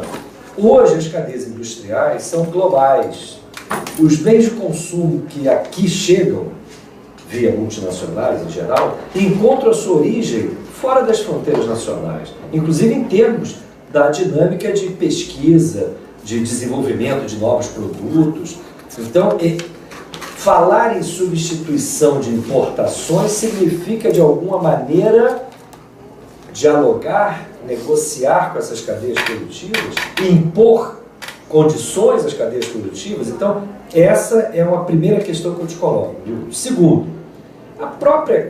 a ideia das empresas nacionais significou, muitas vezes, o próprio Estado nacional, nesses países que foram exitosos, criarem suas empresas. O problema que eu estou chamando a atenção é que essas empresas já existem e são multinacionais. Então, como que se cria empresas no ambiente de concorrência, empresas sob controle nacional? É pertinente isso? E, por fim, a questão do Estado. Nesse projeto de superação do subdesenvolvimento, do não desenvolvimento, todos os Estados cumpriram um papel indutor fundamental. Como conseguir isso no Brasil quando a gente tem um Estado que promove o rentismo? Esse rentismo é promovido pelo Estado, através de políticas de Estado. Então nós temos três obstáculos aqui. Como enfrentá-los? Bem, o Marx não vai brigar só comigo, porque ele é um discípulo da fé liberal. Veja, o sistema bancário é monopólico no Brasil? Certamente, 4 bancos detêm mais de 80% do que se chama, erroneamente, ideologicamente, mercado financeiro. Nem a presença da Caixa Econômica, do Banco do Brasil e do BNDES é capaz de enfrentar o rentismo tal como está colocado. Ao contrário, esses 3 organismos do Estado alimentam à sua maneira também o rentismo, nós poderíamos colocar aqui. Agora, essa falta de concorrência, eu queria dizer ao Marcos, que ele observa nos bancos, é também existente na indústria automobilística, é também a existência na indústria de bens de consumo durável. Máquina de lavar, geladeira, ele pode ir no shopping aí, ele vai ter 15 marcas diferentes de máquinas de lavar roupa e vai encontrar que é 3 empresas que dominam todas elas. Essa é uma característica do capitalismo moderno, monopólico, e a fé da concorrência não resolve isso. Segundo, nós temos baixa poupança. Eu queria perguntar para o Marcos, como não ter baixa poupança se 83% da população economicamente ativa ganha até 3 salários mínimos? Poupança interna significa, Marcos, concretamente salários elevados. Agora, como é que vai ter salários elevados aqui se o regime de acumulação está baseado na superexploração da força de trabalho e não tem ganhos de produtividade sistêmico? Ou seja, as empresas brasileiras não têm ganhos de produtividade porque elas abandonaram a produção de máquinas e equipamentos. Importamos tudo da China e o ano passado, eu repito sempre esse dado, o Brasil gastou 19 bilhões e 600 milhões de dólares com compra e importação de máquinas e equipamentos dos Estados Unidos e da China. E o investimento que nós gastamos o ano passado, meu caro Marcos, com royalties de licenças, processos e produtos, foi 5 bilhões, que é 4 vezes o orçamento de ciência e tecnologia esse ano para o Brasil. Então, por que somos pobres? Bom, porque no curto prazo é inviável ser rico. É essa a ideia que está básica, que está circulando aí. Bom, e a ideia de que o Estado gasta mais do que arrecada é verdadeira, desde que o Marx inclui aí o custo e os gastos com o rentismo. Se tirar isso, nós vamos ver que cai por terra a tese do Marx, porque durante o período do Lula, durante todo o período do lulismo... Desde 1999? Desde lá e até o período da Dilma, até 2014, nós tínhamos superávit primário. Então como é que essa tese se sustenta? Essas teses liberais brigam com os dados mais elementares, Marcos. Então o que eu recomendo a você, com o maior respeito e obviamente em oposição a teus argumentos, que você cheque os dados, ou seja, contra o mal cristão, a Bíblia. Do outro lado, queria dizer ao Paulo aqui algo fundamental. O tema são como enfrentar as multinacionais. Tem as cadeias produtivas na escala global, e vamos ao tema fundamental da ciência e tecnologia. Eu trouxe aqui, vou deixar para vocês, não sei se um sorteio, mas, que é o Crítica à Razão Acadêmica, volume 2, que nós soltamos ontem, estamos lançando no Brasil, e eu discuti ontem lá na Federal Fluminense. Veja o seguinte, vou dar 2 dados da produção industrial do mundo hoje, que é patentes na área de biotecnologia e na área de semicondutores. Para a gente entrar naquilo que é fundamental, para ver como é que aí a reitoria do Estado é fundamental. Porque as empresas não fazem, essa ideologia do empreendedorismo cai por terra. Isso é bom para criar... ilusão para desempregado. Ilusão para desempregado. Bom, na área da biotecnologia eu fui ver os dados de registro de patentes no mundo de 1995 a 2013, que são os dados agregados que foram feitos pelo Diógenes Moura Breda, que era um aluno nosso lá de economia. Ele mostrou o seguinte: na área de biotecnologia, durante esse período, foram registrados, outorgados 8.464 patentes. Os Estados Unidos ficou com 57% disso, Luiz Carlos e Gustavo. O Japão ficou em segundo lugar, com 754. A Alemanha, 465. A França, 258. Sabe quantos do Brasil? O Brasil ficou com 10. E o México com 7. Na área de biotecnologia. Então como é que essa gente vem me falar aqui em competitividade sistêmica, em produtividade, etc. A burguesia brasileira vive bem porque ela importa equipamentos da China e dos Estados Unidos e aluga e passa essa tarefa nos países centrais. Na área de semicondutores, que o Marcos vai identificar que é relativamente importante na vida moderna, foram outorgadas 15 mil patentes. Os Estados Unidos ficou com 37 mil delas, o Japão 27% delas, a Coreia levou 11%, Taiwan levou menos disso, 8%. O Brasil, nesse período, teve 3 patentes e o México 2. Essa é a realidade do desenvolvimento científico e tecnológico. Essa é a realidade desse povo que andava para o shopping e na onda do consumismo supostamente igualitário com as classes dominantes. Enquanto isso, o Brasil afundava. Afundava em termos produtivos, afundava em termos científicos e tecnológicos, vendendo ilusões, coisa de bugiganga, discurso de 5ª categoria. Então nós temos que enfrentar, sem a reitoria, e como é que os países centrais conquistam esse desenvolvimento científico e tecnológico? A casa do empreendedorismo e nas leis cegas do mercado que as multinacionais fazem? Não, é porque o Estado lá nos Estados Unidos, na China, no Japão, na Coreia, orienta através do crédito, do subsídio, da isenção de impostos, onde os capitalistas vão investir. Encomendas. E nem vou falar das encomendas e do gasto lá nos Estados Unidos. O protecionismo é tal que esse liberalismo sem vergonha que existe no Brasil luta contra os dados todos os dias. Numa universidade estadunidense, por exemplo, não pode tirar uma fotocópia que não seja de uma empresa de fotocopiadora estadunidense. Lá nos Estados Unidos a legislação diz muito claro, se uma empresa estrangeira ameaçar tecnologicamente o domínio mundial dos Estados Unidos, ela é desapropriada sem direito a recorrer em qualquer tribunal. E o que é ameaça tecnológica ao domínio mundial dos Estados Unidos? O Estado não está especificado. Então, de maneira que o Estado arbitrariamente decide. Essa é a situação. E vem aqui aprendizes de feiticeiro me falar em liberalismo, livre forças de mercado. Em que planeta essa gente se encontra? A Revolução Brasileira nasce precisamente do reconhecimento desses fatos elementares da vida moderna e como funciona o capitalismo. E como o mundo está, Paulo, dominado pelas multinacionais, quem vai enfrentar as multinacionais senão um Estado brasileiro com uma capacidade de criar um bloco de força suficiente com a riqueza que possui, coeso ideologicamente. E eu já sei que o Gustavo quer mencionar aqui, mas eu queria dizer, nós já pagamos um preço, tá? Tu sabe, exorbitante pela situação atual. O paradoxo da situação brasileira, você coloca bem, é o seguinte, é o fato de que nós estamos numa situação dramática, que o custo em riqueza, em vidas humanas, já é gigantesco para manter o atual sistema.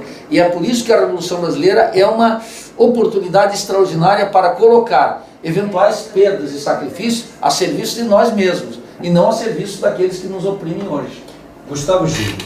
Eu queria contar 2 historinhas muito rapidinhas, por acaso as 2 têm a ver com a Motorola, para ilustrar isso que o Nildo acabou de falar.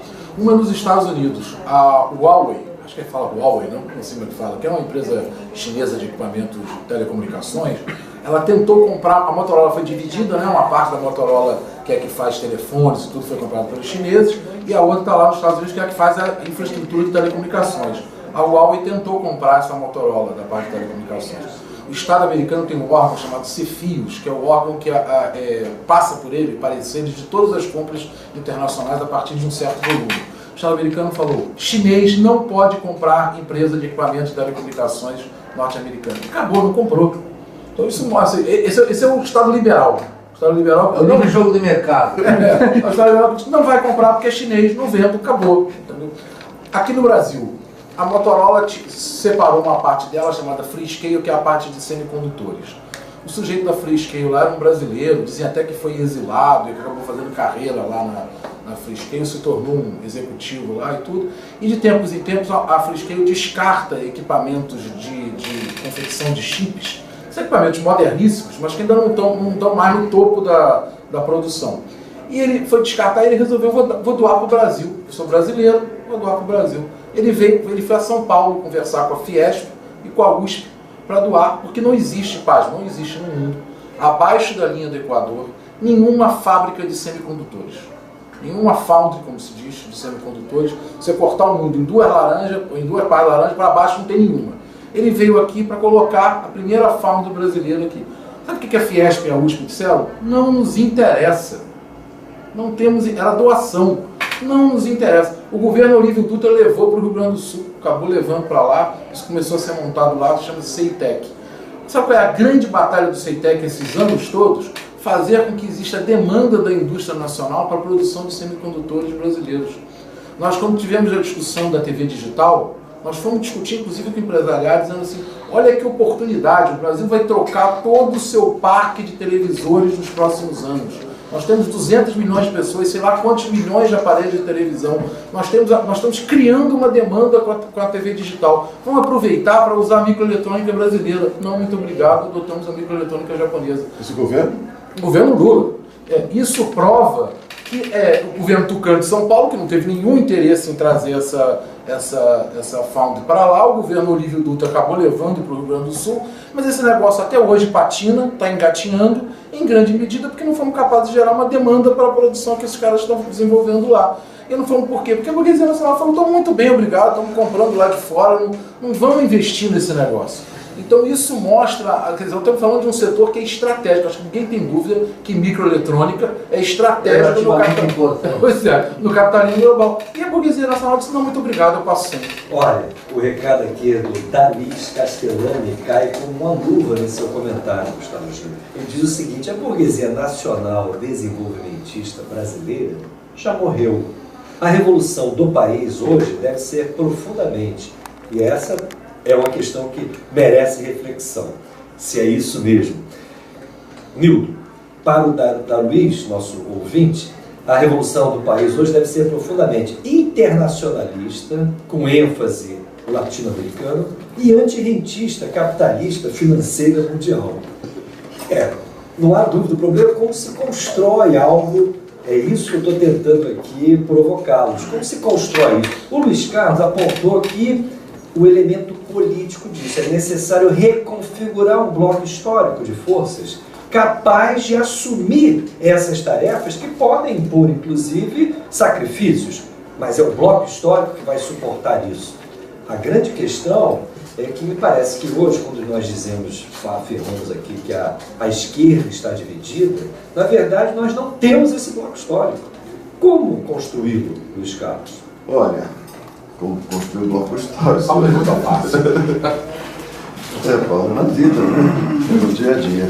Por quê? Veja só. Abriu-se uma conjuntura que não está exatamente muito clara ainda qual é essa profundidade e o dinamismo dela. Mas, realmente, nós ingressamos numa nova situação. Porque veja o seguinte, quando a plutocracia apostou no impeachment, ela demorou um tempo, né? O impeachment foi um processo, começou a ser meio bapunha, lobão, aquela coisa muito esquisita, MPL. Lobão cantor. Né? Lobão cantor. Aliás, ele subiu, né? Perfeitamente, né? Não faz falta. O ex-roqueiro, né? Muito bem. Desculpe, Luiz Carlos, quando um ex-roqueiro estava dando a pauta intelectual do Brasil, vejam o que era a pobreza nossa em termos de debate. Né? Eu acho que isso tem um certo preconceito com os roqueiros. Nada. Eu falei quando um certo roqueiro. Falamos de ex-roqueiro. O problema do Lobão é que ele é ex-roqueiro. Se ele fosse roqueiro, talvez não estaria nesse nível de degradação moral, nem qual é o seu plano. Mas muito bem, porque o rock tem pulsão, não tem pulsão, ele não tem nenhuma. Mas voltando assim, veja só. Nós vivíamos uma situação de estabilidade que foi rompida pelo impeachment. Não é? A ruptura dessa estabilidade abre uma janela política de oportunidades interessantes para o nosso campo. Acho que foi isso que o Lula tentou dizer da primeira vez. Né? Porque a unidade, a estabilidade política produzida pelo petismo no centro do governo, ele congelava o debate político. Né? Na medida em que a pauta política era apenas assim, de gerência, de transferência de renda, de tal maneira que o sistema se reproduz a si mesmo na configuração no qual estava. Então, veja, quando a burguesia ela abre mão da estabilidade em prol da retomada acelerada do aprofundamento da agenda neoliberal, ela fez essa troca consciente, né? Ela demorou ela teve um tempo para assimilar essa proposta. O Temer foi quem não viabilizou no fim do processo.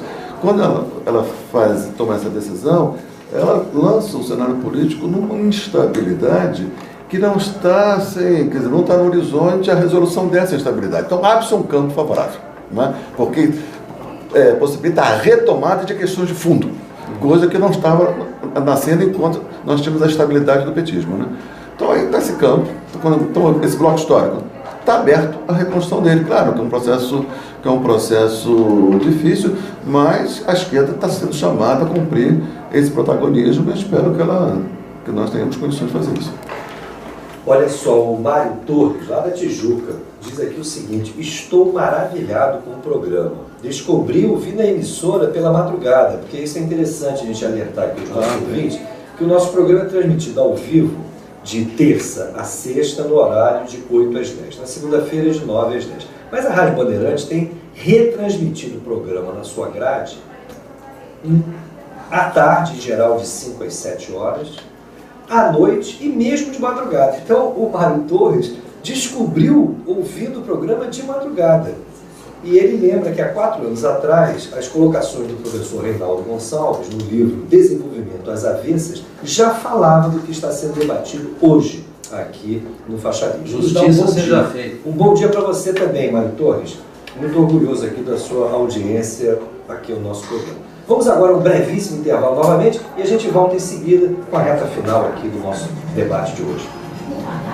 Não tem horário fixo não, né, Paulo, da retransmissão para a gente divulgar? Não tem não. Não, mas em geral esse é de 5 às 7 à noite. A tarde é de 15 às 17. 15 às 17, então tem que fazer a divulgação disso. Eu não sei se agora eles estão de volta. No Brasil, Não interessa. Do ano que passa isso. não foi. Eu não sei se mas a gente quer agora que é expressão.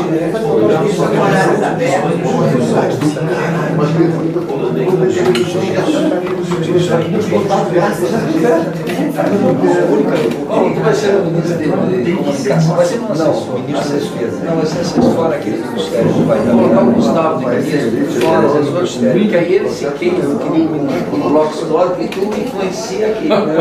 Estou falando aqui. É que o Paulo veio um dia dizendo assim, fazendo esse negócio, que ele ia ser, no governo da Revolução Industrial, ministro não pode ser. Por quê? Melhor ser assessor, porque assessor influencia o príncipe. O ministro pode ser trocado a qualquer hora, ao sabor das pressões das massas. Então, nós estamos reservando para o Gustavo a função de ministro. Essa aí seria uma espécie de bobeirinha. Deixa eu me queimar numa rua. Eu reivindiquei a secretaria da FAI. Tem essa, o cara diz assim, deixa comigo, que é comigo mesmo. Eu reivindiquei aquela secretaria. Você foi São Belo, embaixador de Vai da merda, vai da merda. Secretaria Eu avisei, vai da né? merda. Eu avisei. Qualquer lugar que me tire das planilhas. Eu alerto muito nesse sentido. Eu alerto muito o Nilton. Eu já estou me especializando nisso. Eu não exigo mesmo. Vamos apresentar Faixa Livre. Estamos de volta, ouvintes, com esse nosso debate aqui sobre a realidade brasileira, a necessidade das transformações estruturais do nosso país, contando aqui com o professor Nilton Orix, professor Luiz Carlos Oliveira Silva e o Gustavo Gindri, jornalista do coletivo Intervoz. E os nossos ouvintes participam aqui, elogiando o Reginaldo Pereira da Silva, nos dá bom dia, elogia o programa. O Jorge Pérez Costa também nos dá bom dia, registra que está ótima a transmissão. Inclusive eu registro aqui na presença aqui no estúdio da Bandeirantes dos nossos ouvintes, o Alexandre Tupinambá e a Isabel, que inclusive estão transmitindo, me parece, o programa, estão gravando o programa, estão transmitindo via YouTube, Alexandre.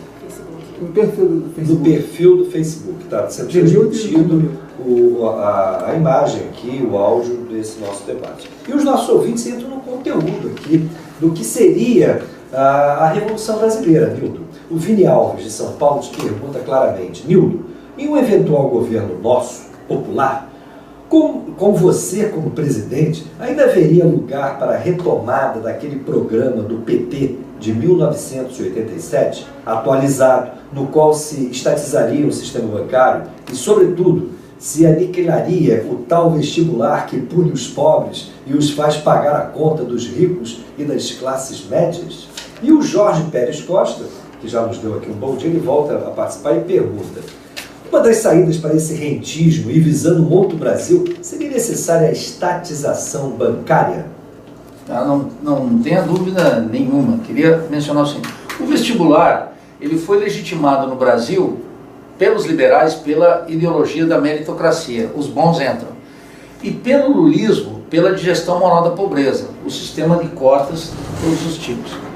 Veja, tanto o liberalismo de esquerda como de direita deixou a universidade cativa. Nós temos o exemplo mexicano e o exemplo argentino, que é uma universidade de massas, que não existe vestibular, entra todo mundo.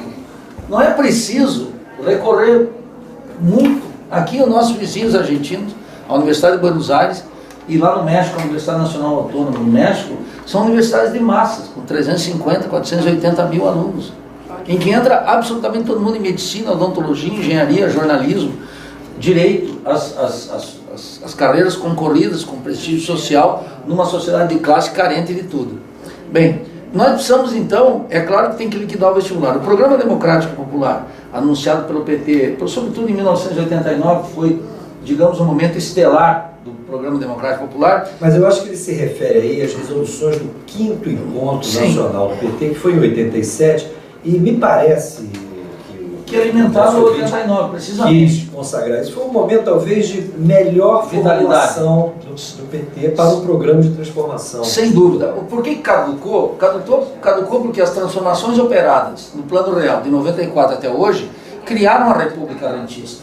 Aquele programa ainda contava com forças no interior da nação, inclusive forças burguesas, que hoje se dissiparam. Era o tal Programa Democrático Popular. Era o Programa Democrático Popular que ainda exalava um hálito do antigo estruturalismo cepalino com participação protagônica do povo. Mas isso desapareceu sobre os escombros dessa República Rentista, em que a acumulação é uma acumulação de caráter fictício, e que o Brasil passa a ser um entreposto comercial dos Estados Unidos, da China e da Índia. Então, esse é o ponto. Por isso, dançou isso. Por isso que nós estamos falando em Revolução Brasileira. Agora, sobre o tema da Revolução Brasileira, queria fazer uma mediação aqui com o Gustavo e com o Luiz Carlos. O Gustavo diz, bom, é uma necessidade, mas não é para já. E eu diria, qual é a caracterização do momento político brasileiro? O momento político brasileiro, se eu viesse aqui falar em Revolução Brasileira, nós estivéssemos aqui há 4 anos atrás, seríamos considerados lunáticos, porque ainda estávamos sob a hegemonia do petismo, das falsas esperanças dissipadas, divulgadas por Lula e pelo governo Dilma, com uma certa oposição, mas até os tucanos eram comedidos na crítica ao petismo. Por exemplo, a ideia de que o Brasil estava entrando numa sociedade de classe média, em que tirou 40 milhões da pobreza e colocou 30 milhões na classe média, era uma ideia que os tucanos não combatiam. Eles calavam, eles aceitavam, porque fazia parte de um sonho dourado que interessava aos dois bandos do petucanismo. Bom, tudo isso acabou. Por que nós estamos falando da Revolução Brasileira? Porque o sistema político não possui uma proposta de renovação. O que nós tivemos aqui? A ameaça do parlamentarismo, a ameaça do distritão, e finalmente vingou as regras da última eleição. O poder econômico vai influenciar, o monopólio dos meios de comunicação restringe completamente as opções eleitorais, e é possível, inclusive, que o Lula, que é um candidato da burguesia, mas ainda com um certo hálito de esperança popular, seja impedido de participar, de tal maneira que as eleições são um teatro cujo resultado aparente está programado para as classes dominantes. Só uma alternativa da Revolução Brasileira para quebrar esse consenso terrível que está aí, para a gente dizer de maneira urgente aqui agora, fazer uma reconciliação entre verdade e política e colocar, dar um mínimo de esperança para as pessoas. As pessoas estão dizendo, eu não acredito em nada do que está aí, e eu digo sempre que essas pessoas têm razão. Agora, elas não estão dizendo eu não acredito em política, eu não acredito em nada do que está aí. E o que está aí é o establishment, esse precisa ser destruído e enfrentado. Então se transformou agora numa necessidade. Por quê? Porque também se no terreno da política a desesperança nas instituições atuais é completa, no terreno da economia não há a menor esperança ainda. A retomada dos empregos que a mídia está colocando aí como campanha publicitária do governo, primeiro não retoma os empregos perdidos durante esse ano. E segundo, os empregos que estão sendo recuperados, tem a característica que o Gustavo mencionou aqui, até um salário mínimo e meio e nos setores de menor produtividade da economia. Esse é o dado. Então não há esperança de uma proposta de retomada do crescimento, porque as bases da República Rentista são preservadas. Esse é um momento extremo, nós estamos vivendo numa lógica da situação extrema, que exige, no terreno da política, a conciliação entre verdade e política. Acaba a política do bom mocismo e abre-se o espaço histórico, inexistente até bem pouco tempo, para a gente discutir aquilo que é substancial. É isso que eu chamo da hora da Revolução Brasileira. Para concluir, Paulo, queria mencionar o seguinte: a Revolução Brasileira não é uma obra de meia dúzia de indivíduos iluminados, ainda que se nós tivéssemos meia dúzia de indivíduos iluminados já seria um grande avanço, porque a insensatez governa. Mas eu quero mencionar o seguinte: milhões, quando dizem não acredito no sistema político, estão tomando consciência sobre a realidade brasileira. Milhões, não sou eu, não são meus alunos, não são os alunos da universidade, não são os jornalistas, os filósofos, não são os que comandam um programa como esse, que estão aqui antenados o dia inteiro discutindo política. Milhões estão abandonando a consciência ingênua e assumindo a consciência crítica. É esse processo que eu chamo de tomada de consciência, de ruptura com as estruturas atuais, que eu aposto dizendo, chamando, esse é a Revolução Brasileira, essa é a Revolução Brasileira em marcha. O Luiz Carlos já registrou aqui que essa crise abre o campo para a reconstrução de um bloco histórico. Perfeito. Com vocação à transformação estrutural, à revolução. O Francisco Niterói diz que o debate está muito bom, dá parabéns a todos os participantes aqui da mesa. E o Wellington Trota, à luz, inclusive, me parece, dessa sua observação, Luiz Carlos, ele bota um dedo na ferida aqui, colocando o seguinte: bom dia, passarinho. A Revolução Brasileira sem o povão é ilusão. E aí ele abre aspas e ele lembra: todo socialista tem que ir aonde o povão está, ou seja, dialogar com ele. Um abraço. Como é que se faz isso? Porque eu continuo registrando o seguinte: nós tivemos aqui, hoje, aliás, o programa, nós abrimos o programa entrevistando o Jocely, um jovem do movimento Atingidos por Barragem, do MAB, e ele esteve conosco aqui na sexta-feira também, fez uma explanação maravilhosa sobre a realidade brasileira, sobre as necessidades das lutas populares que estão colocadas, e ao mesmo tempo ele é da turma aí absolutamente, no meu ponto de vista, iludido com o lulismo. Ou seja, numa vanguarda social importantíssima, jovem, combativa, eu reconheço que quem tem mais influência hoje continua sendo, eu não diria o PT, mas o Lula. O Lula que tem mais peso que o PT, o Lula que estimula ilusões e principalmente expectativas de mudanças na qualidade de vida, justamente dos mais pobres, porque o seu governo representou, via as transferências de renda, sem mexer nas estruturas, um alívio para os carecimentos desse segmento majoritário, gigantesco da população brasileira, composta pelos pobres e miseráveis. Como é que nós teremos, portanto, condições de ir ao povo, de romper essa ilusão com o próprio Lula e o seu papel histórico, que no nosso ponto de vista, me parece, se esgotou? Acho que o melhor seria, se eu pudesse ter o poder aí de determinar o curso da história, eu diria o seguinte: que o Lula tivesse oportunidade de terceiro mandato. Acho que o lulismo é uma realidade, e é uma realidade que paralisa, ou tende a paralisar, a esquerda no estágio no qual nós nos encontramos, né? O PT virou petismo, o petismo virou lulismo, e esse foi uma trajetória de degradação política. Mas o lulismo, ele encontra, quer dizer, a figura do Lula ainda encontra um apoio muito grande, não sem razão, porque se associa ao Lula certas políticas que realmente mudaram de imediato a condição de vida de um contingente muito grande de pessoas. Agora, um terceiro governo do Lula, nesse terceiro governo, ou ele iria para a esquerda, ou ele seria fagocitado pelo sistema, né? Então, quer dizer, tirar o Lula do jogo tende de imediato preservar o lulismo do lulismo do seu próprio desgaste, o que é ruim para nós, porque nós precisaríamos que a base social fizesse uma experiência do limite do Lula, do lulismo, coisa que não está dando. Mas é o que temos aí, é o que temos em diante, nós temos que dialogar e sair desse impasse mediante um programa, que, como foi dito aqui, que centre no combate ao rentismo e ao monopólio da mídia. E em frente, não tem muito mais o que fazer, porque a ilusão no livro é um dado real, e a massa vai ter que fazer essa experiência com isso, até ter condições de fazer o assassinato simbólico do pai, elaborar o luto e seguir em frente.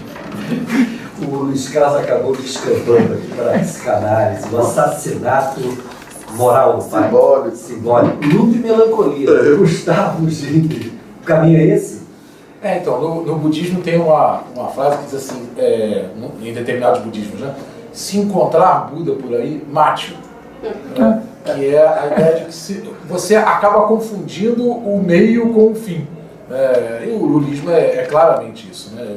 E agora, concordo com o Luiz, agora ele corre o risco de virar um sebastianismo. Que é sempre a perspectiva de, como foi bom, e um dia ele vai voltar. Sebastianismo é uma alusão ao Dom Sebastião. A ideia de que ele vai voltar, né? O Casserquilho, ele vai voltar. Tudo, até hoje tem sebastianistas em Portugal. Se ele tivesse voltado, teria me livrado disso. O Dom Sebastião é o príncipe que morreu na batalha dos portugueses com os mouros. Exatamente. E ficou sempre essa crença de que ele vai voltar. E essa sensação de banzo, né? De perdemos algo está para ser retomado, nós fomos grandes no passado e agora vivemos essa certa melancolia. Eu acho que o lulismo pode causar esse mal mesmo. E eu concordo, acho que no terceiro governo Lula, porque o Lula, ele só conseguiu manter ele só conseguiu criar o lulismo a partir de um cenário muito particular, que era o super ciclo das commodities lá, com a China comprando absolutamente tudo, e ele conseguiu fazer um governo em que ele, ao mesmo tempo, foi extremamente benéfico para os mais ricos e realmente tirou uma parte da população, com essa gestão moral da pobreza, uma parte da população que estava ali, virtualmente morrendo de fome, conseguiu pelo menos escapar desse cenário. Isso só foi possível por conta desse cenário internacional muito particular. Isso não vai se repetir agora. Então, realmente, o lulismo agora teria que se haver com seus próprios limites históricos. Entendeu? Agora, eu acho que parte da esquerda também, a parte fundamental, ela alimenta o lulismo sem tanto endeusá-lo. É mais uma coisa assim, ok, nós sabemos os limites, mas é quase que uma confissão, assim, mas diante das circunstâncias, o que tem aí? Então, o que tem aí é isso, então pelo menos ali houve alguma coisa de bom, então é um voto também meio desolado, meio assim, do tipo, olha, eu vou nessa, mas... O Gustavo está colocando uma questão. Eu só quero introduzir aqui duas questões dos nossos ouvintes diretamente para você, Nildo. E aí você, inclusive, dialoga com essa última intervenção do Gindri. O Maurício, porque isso diz respeito, me parece, a situação do PSOL, onde você coloca a sua pré-candidatura, Nildo. O Maurício pergunta por que os partidos estão demorando a definir seus representantes se o Lula e o Bolsonaro já estão fazendo campanha. E o César Jacarepaguá, ele diz o seguinte: o comentarista já afirmou aqui no Faixa Livre que se a Selic fosse reduzida para 3%, os problemas do país melhorariam. Por que mesmo com a redução nós não somos contemplados? Por que o governo não pega o dinheiro e investe na educação e no transporte, por exemplo? E Nildo, se você for candidato, o que você acha de auditar a dívida pública? Bem, eu queria mencionar o que o Gustavo mencionou, registrar o que o Gustavo mencionou de maneira atinada, que as pessoas identificam o Lula deixou há muito tempo de ser um líder popular para ser um líder eleitoral, que são coisas completamente diferentes. Um líder popular encabeça grandes movimentos, e um líder eleitoral é alguém cativo do sistema político. No limite, nós poderíamos colocar 2 ou 3 figuras. Mesmo com um comportamento diferente de Hugo Chávez, Rafael Correa encabeçava massas, liderava movimentos que transformavam o país. O Lula, ao contrário, deixava a população cativa do sistema político, nós dentro da baleia, para usar uma expressão orwelliana, esperando que o nosso líder eleitoral aparecesse para dar um refresco. Bem, o Lula não é só um limite da política no Brasil, estritamente apegado aos interesses da grande burguesia e da classe dominante. Ele é o limite que as pessoas querem para si próprias, para elas não saírem da comodidade, da zona de conforto, do que se quiser chamar de uma zona de conforto. Elas não querem dar o passo e invocam o Lula, porque o Lula é uma justificativa social da sua limitação individual. Mas acontece que agora essa sua limitação individual está sendo tocada com a voracidade da crise. O seu ídolo que dá essa zona de conforto, o seu líder eleitoral, está envolvido claramente em todas as maracutais do sistema político. Nós podemos perguntar como o Lula, que foi a grande liderança de um sistema político que eu chamo de petucano, durante 13 anos, não enfrentou o tema da corrupção, não enfrentou o tema do pacto de governabilidade assentado no Congresso Nacional, que era um covil de ladrões, que ele obviamente sabia. Por que não convocou o povo para essas transformações? Daí, porque a grande maioria das pessoas estão vivendo, eu diria, Gustavo, um luto e uma melancolia, para usar o texto freudiano, lentamente, como tudo no Brasil tem uma certa lentidão. O Maurício menciona o tema da demora do partido. Eu sentei com o nosso querido Chico Alencar há 2 semanas lá em Brasília, e com o Glauber, o líder da nossa bancada, e sentei com eles para discutir a situação econômica do Brasil, que eles me solicitaram uma conversa dessa natureza, que fui muito grato, e mencionei que o Chico ganhou essa condição pela sua trajetória, a sua respeitabilidade dentro do partido, o seu alcance, o seu belo mandato, a sua capacidade de parlamentar. Mas se configurou uma situação no Brasil que essa conquista pessoal do Chico estava incompatível com o desenvolvimento do partido. Então, e o Chico então lançou a carta dizendo que agora em outubro vai definir. Isso coloca, num sistema político como o nosso, a candidatura é fundamental, porque é o candidato que faz o discurso, não é o partido. Então, essa dúvida agora se dissipa, porque o Chico, numa carta a todos nós, a seus eleitores e ao partido, definiu. Você acha que o PSOL poderia bater o martelo logo a respeito dessa questão do seu possível candidato? Eu acho que sim, que deveria, por isso que me lancei como pré-candidato. De qualquer forma, o partido vai oficializar isso entre 1 e 3 de dezembro, no nosso Congresso Nacional, e queria dizer que essa urgência está dada por questões como a do César. Quer dizer, a taxa Selic baixa, e ele tem que entender isso, porque a inflação se reduziu de maneira gigantesca, e quem está garantindo a inflação baixa? Uma taxa de desemprego que na Grande São Paulo é 22%, e salários lá embaixo. Em primeiro lugar, é isso que está garantindo. O que garante essa inflação, além de uma super safra agrícola que faz o Brasil crescer com base no latifúndio, é um desemprego gigantesco da qual nós dificilmente vamos sair. E os juros reais continuam altos, né? E aí vem a questão, como a inflação está muito baixa, tem que baixar, porque senão o custo da dívida é impagável numa situação fiscal que já é para lá de terrível, que depois da destituição da presidente Dilma piorou ainda mais com o governo Temer, e ele continua piorando. De maneira que a taxa de juros real continua estratosférica, em alguns momentos ela até cresce, sem auditoria da dívida, mas sem o controle da conta de capitais, sem uma nova política cambial, uma política monetária e uma política fiscal, cujo mandamento primeiro é rico e propriedade vão começar a pagar imposto no Brasil, nós não saímos da crise financeira do Estado brasileiro, que é uma crise de natureza financeira, não é uma crise de natureza fiscal. Qual é a diferença? A diferença é que nós, na situação atual, dessa canalha que nos dirige, desse governo liberal e corrupto de Michel Temer, eles podem fazer o ajuste fiscal que quiserem, e eles não conseguem tirar o Estado da crise financeira que se encontra, o que revela que nós temos um problema muito mais profundo e estrutural vinculado com o sistema de dívida, vinculado com o sistema do custo financeiro das reservas de 370 bilhões, que é um orgulho da canalha e do rentismo que está aí. E para sustentar uma política monetária, cambial e fiscal que é inaceitável, se não auditarmos a dívida, se não tivermos o controle da conta de capitais, ou seja, não permitir que latifundiários, comerciantes, multinacionais e banqueiros remetam mais de 500 bilhões de dólares em depósitos lá fora, nós não vamos ter taxa de investimento crescendo aqui, vamos ter uma pressão inflacionária gigantesca e vamos ter vida boa para o andar de cima e austeridade para o andar de baixo. Então esse conceito precisa mudar. E é claro que precisamos fazer também a auditoria da dívida, porque o conjunto de ilegalidades, o coração da corrupção do Estado brasileiro não foi tocada pelo juiz Sérgio Moro. O centro da corrupção brasileira é o Ministério da Fazenda e o Banco Central. Enquanto nós não tirarmos isso que eu chamo dos banks que dominam o sistema, que são esses magnatas da finança, nós não vamos até o fundo e até o fim no combate à corrupção. E como é que você vê a crítica de alguns economistas de que seria impertinente a auditoria ou inconsequente, porque na medida em que ela está denominada em moeda nacional e na medida que são dívidas escriturais, nós temos todo o controle e transparência sobre isso. não haveria aí nenhum efeito positivo do ponto de vista contábil, que isso seria uma ilusão.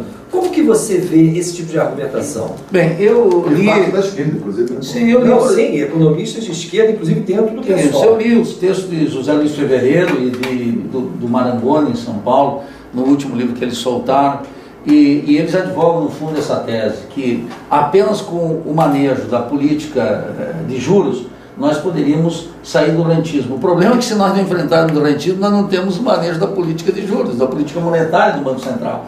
Segundo, não é só um problema de natureza contábil aqui, há um problema de natureza de ilegalidade, de corrupção gigantesco em conjunto dessas contratações e renegociações de dívidas não tiveram autorização e foram hostis à legislação do Banco Central. E em terceiro lugar, é preciso dizer muito claramente para esses companheiros que advogam essa tese, é que o fluxo financeiro que o Estado destina para isso, que são apenas uma contabilidade da dívida, esse ano vai implicar provavelmente em 520 bilhões de reais que são destinados para pagamento de juros, que sai do caixa do governo. Então não tem essa de que é apenas um instrumento contábil que está lá destinado na LOA, 1 trilhão e 300 bilhões e não tem efeito prático nenhum nas finanças públicas. Tem efeito, controla a política cambial, controla a política monetária e controla a política fiscal. Se nós não tocarmos no coração, a auditoria da dívida, tal como foi feita a auditoria da dívida externa lá no Equador, ela foi muito importante, porque ela colocou os principais protagonistas do rentismo, que são os banqueiros, no banco dos réus. E colocá-los no banco do réu é a única possibilidade que nós temos de ter um banco central efetivamente controlado pelo presidente, porque podemos eleger o Nildo Orix presidente e no outro dia ele vai se encontrar que ele não dirige o Banco Central e não dirige o Ministério da Fazenda. E qual vai ser a primeira declaração se não mudarmos esse jogo? O presidente do Banco Central, quando nomeado, o primeiro ato dele é confirmar o presidente na cadeira presidencial. Há um problema político, né, em torno dessa questão aí do Banco Central. Não é à toa que os liberais tomaram de assalto o Banco Central antes do Plano Real, por exemplo. Então esses economistas que criticam a ideia da auditoria, eles na verdade têm uma visão mesquinha da auditoria, uma auditoria de natureza contábil. A auditoria tem que ser no sentido do modelo financeiro que nós temos e principalmente do modelo que se implantou no Banco Central a partir justamente do chamado modelo da política monetária baseado nas metas de inflação, com uma série de protocolos que entregam o Banco Central ao comando da banca privada. Esses companheiros precisam entender o seguinte: para que um governo, a serviço da Revolução Brasileira, precisando de mudanças estruturais, possa fazer política monetária e então baixar a taxa de juros, utilizar a Caixa Econômica, Banco do Brasil, BNDES, num concerto diferente do atual, é preciso tirar o rentismo do comando. E se não tiramos o rentismo do comando, sem auditoria da dívida, para mostrar a quantidade de crimes, ilegalidades cometidas e como esse é o coração da corrupção brasileira que não está sendo tocado. Nildo Orix, Luiz Carlos Oliveira de Silva, Gustavo Gindri, muito obrigado por esse debate que vocês nos propiciaram. Agradeço aqui ao Alexandre e a Isabel pela transmissão ao vivo do nosso debate de hoje. Agradeço a vocês, ouvintes, a audiência, e espero que esse debate tenha servido para clarear um pouco os possíveis caminhos que nós temos para enfrentar esse conjunto de deformações, carecimentos que temos e principalmente recuperar a ideia de que o Brasil é viável. Agradeço a todos vocês e na segunda-feira a gente se reencontra aqui na Rádio Bandeirantes AM 1360 a partir das 9 horas da manhã. Tenha um bom final de semana e até segunda. Muito bem, meu camarada. Muito bem, parabéns. Obrigado. Luiz Carlos, maravilha que veio aqui. Querido. Gustavo.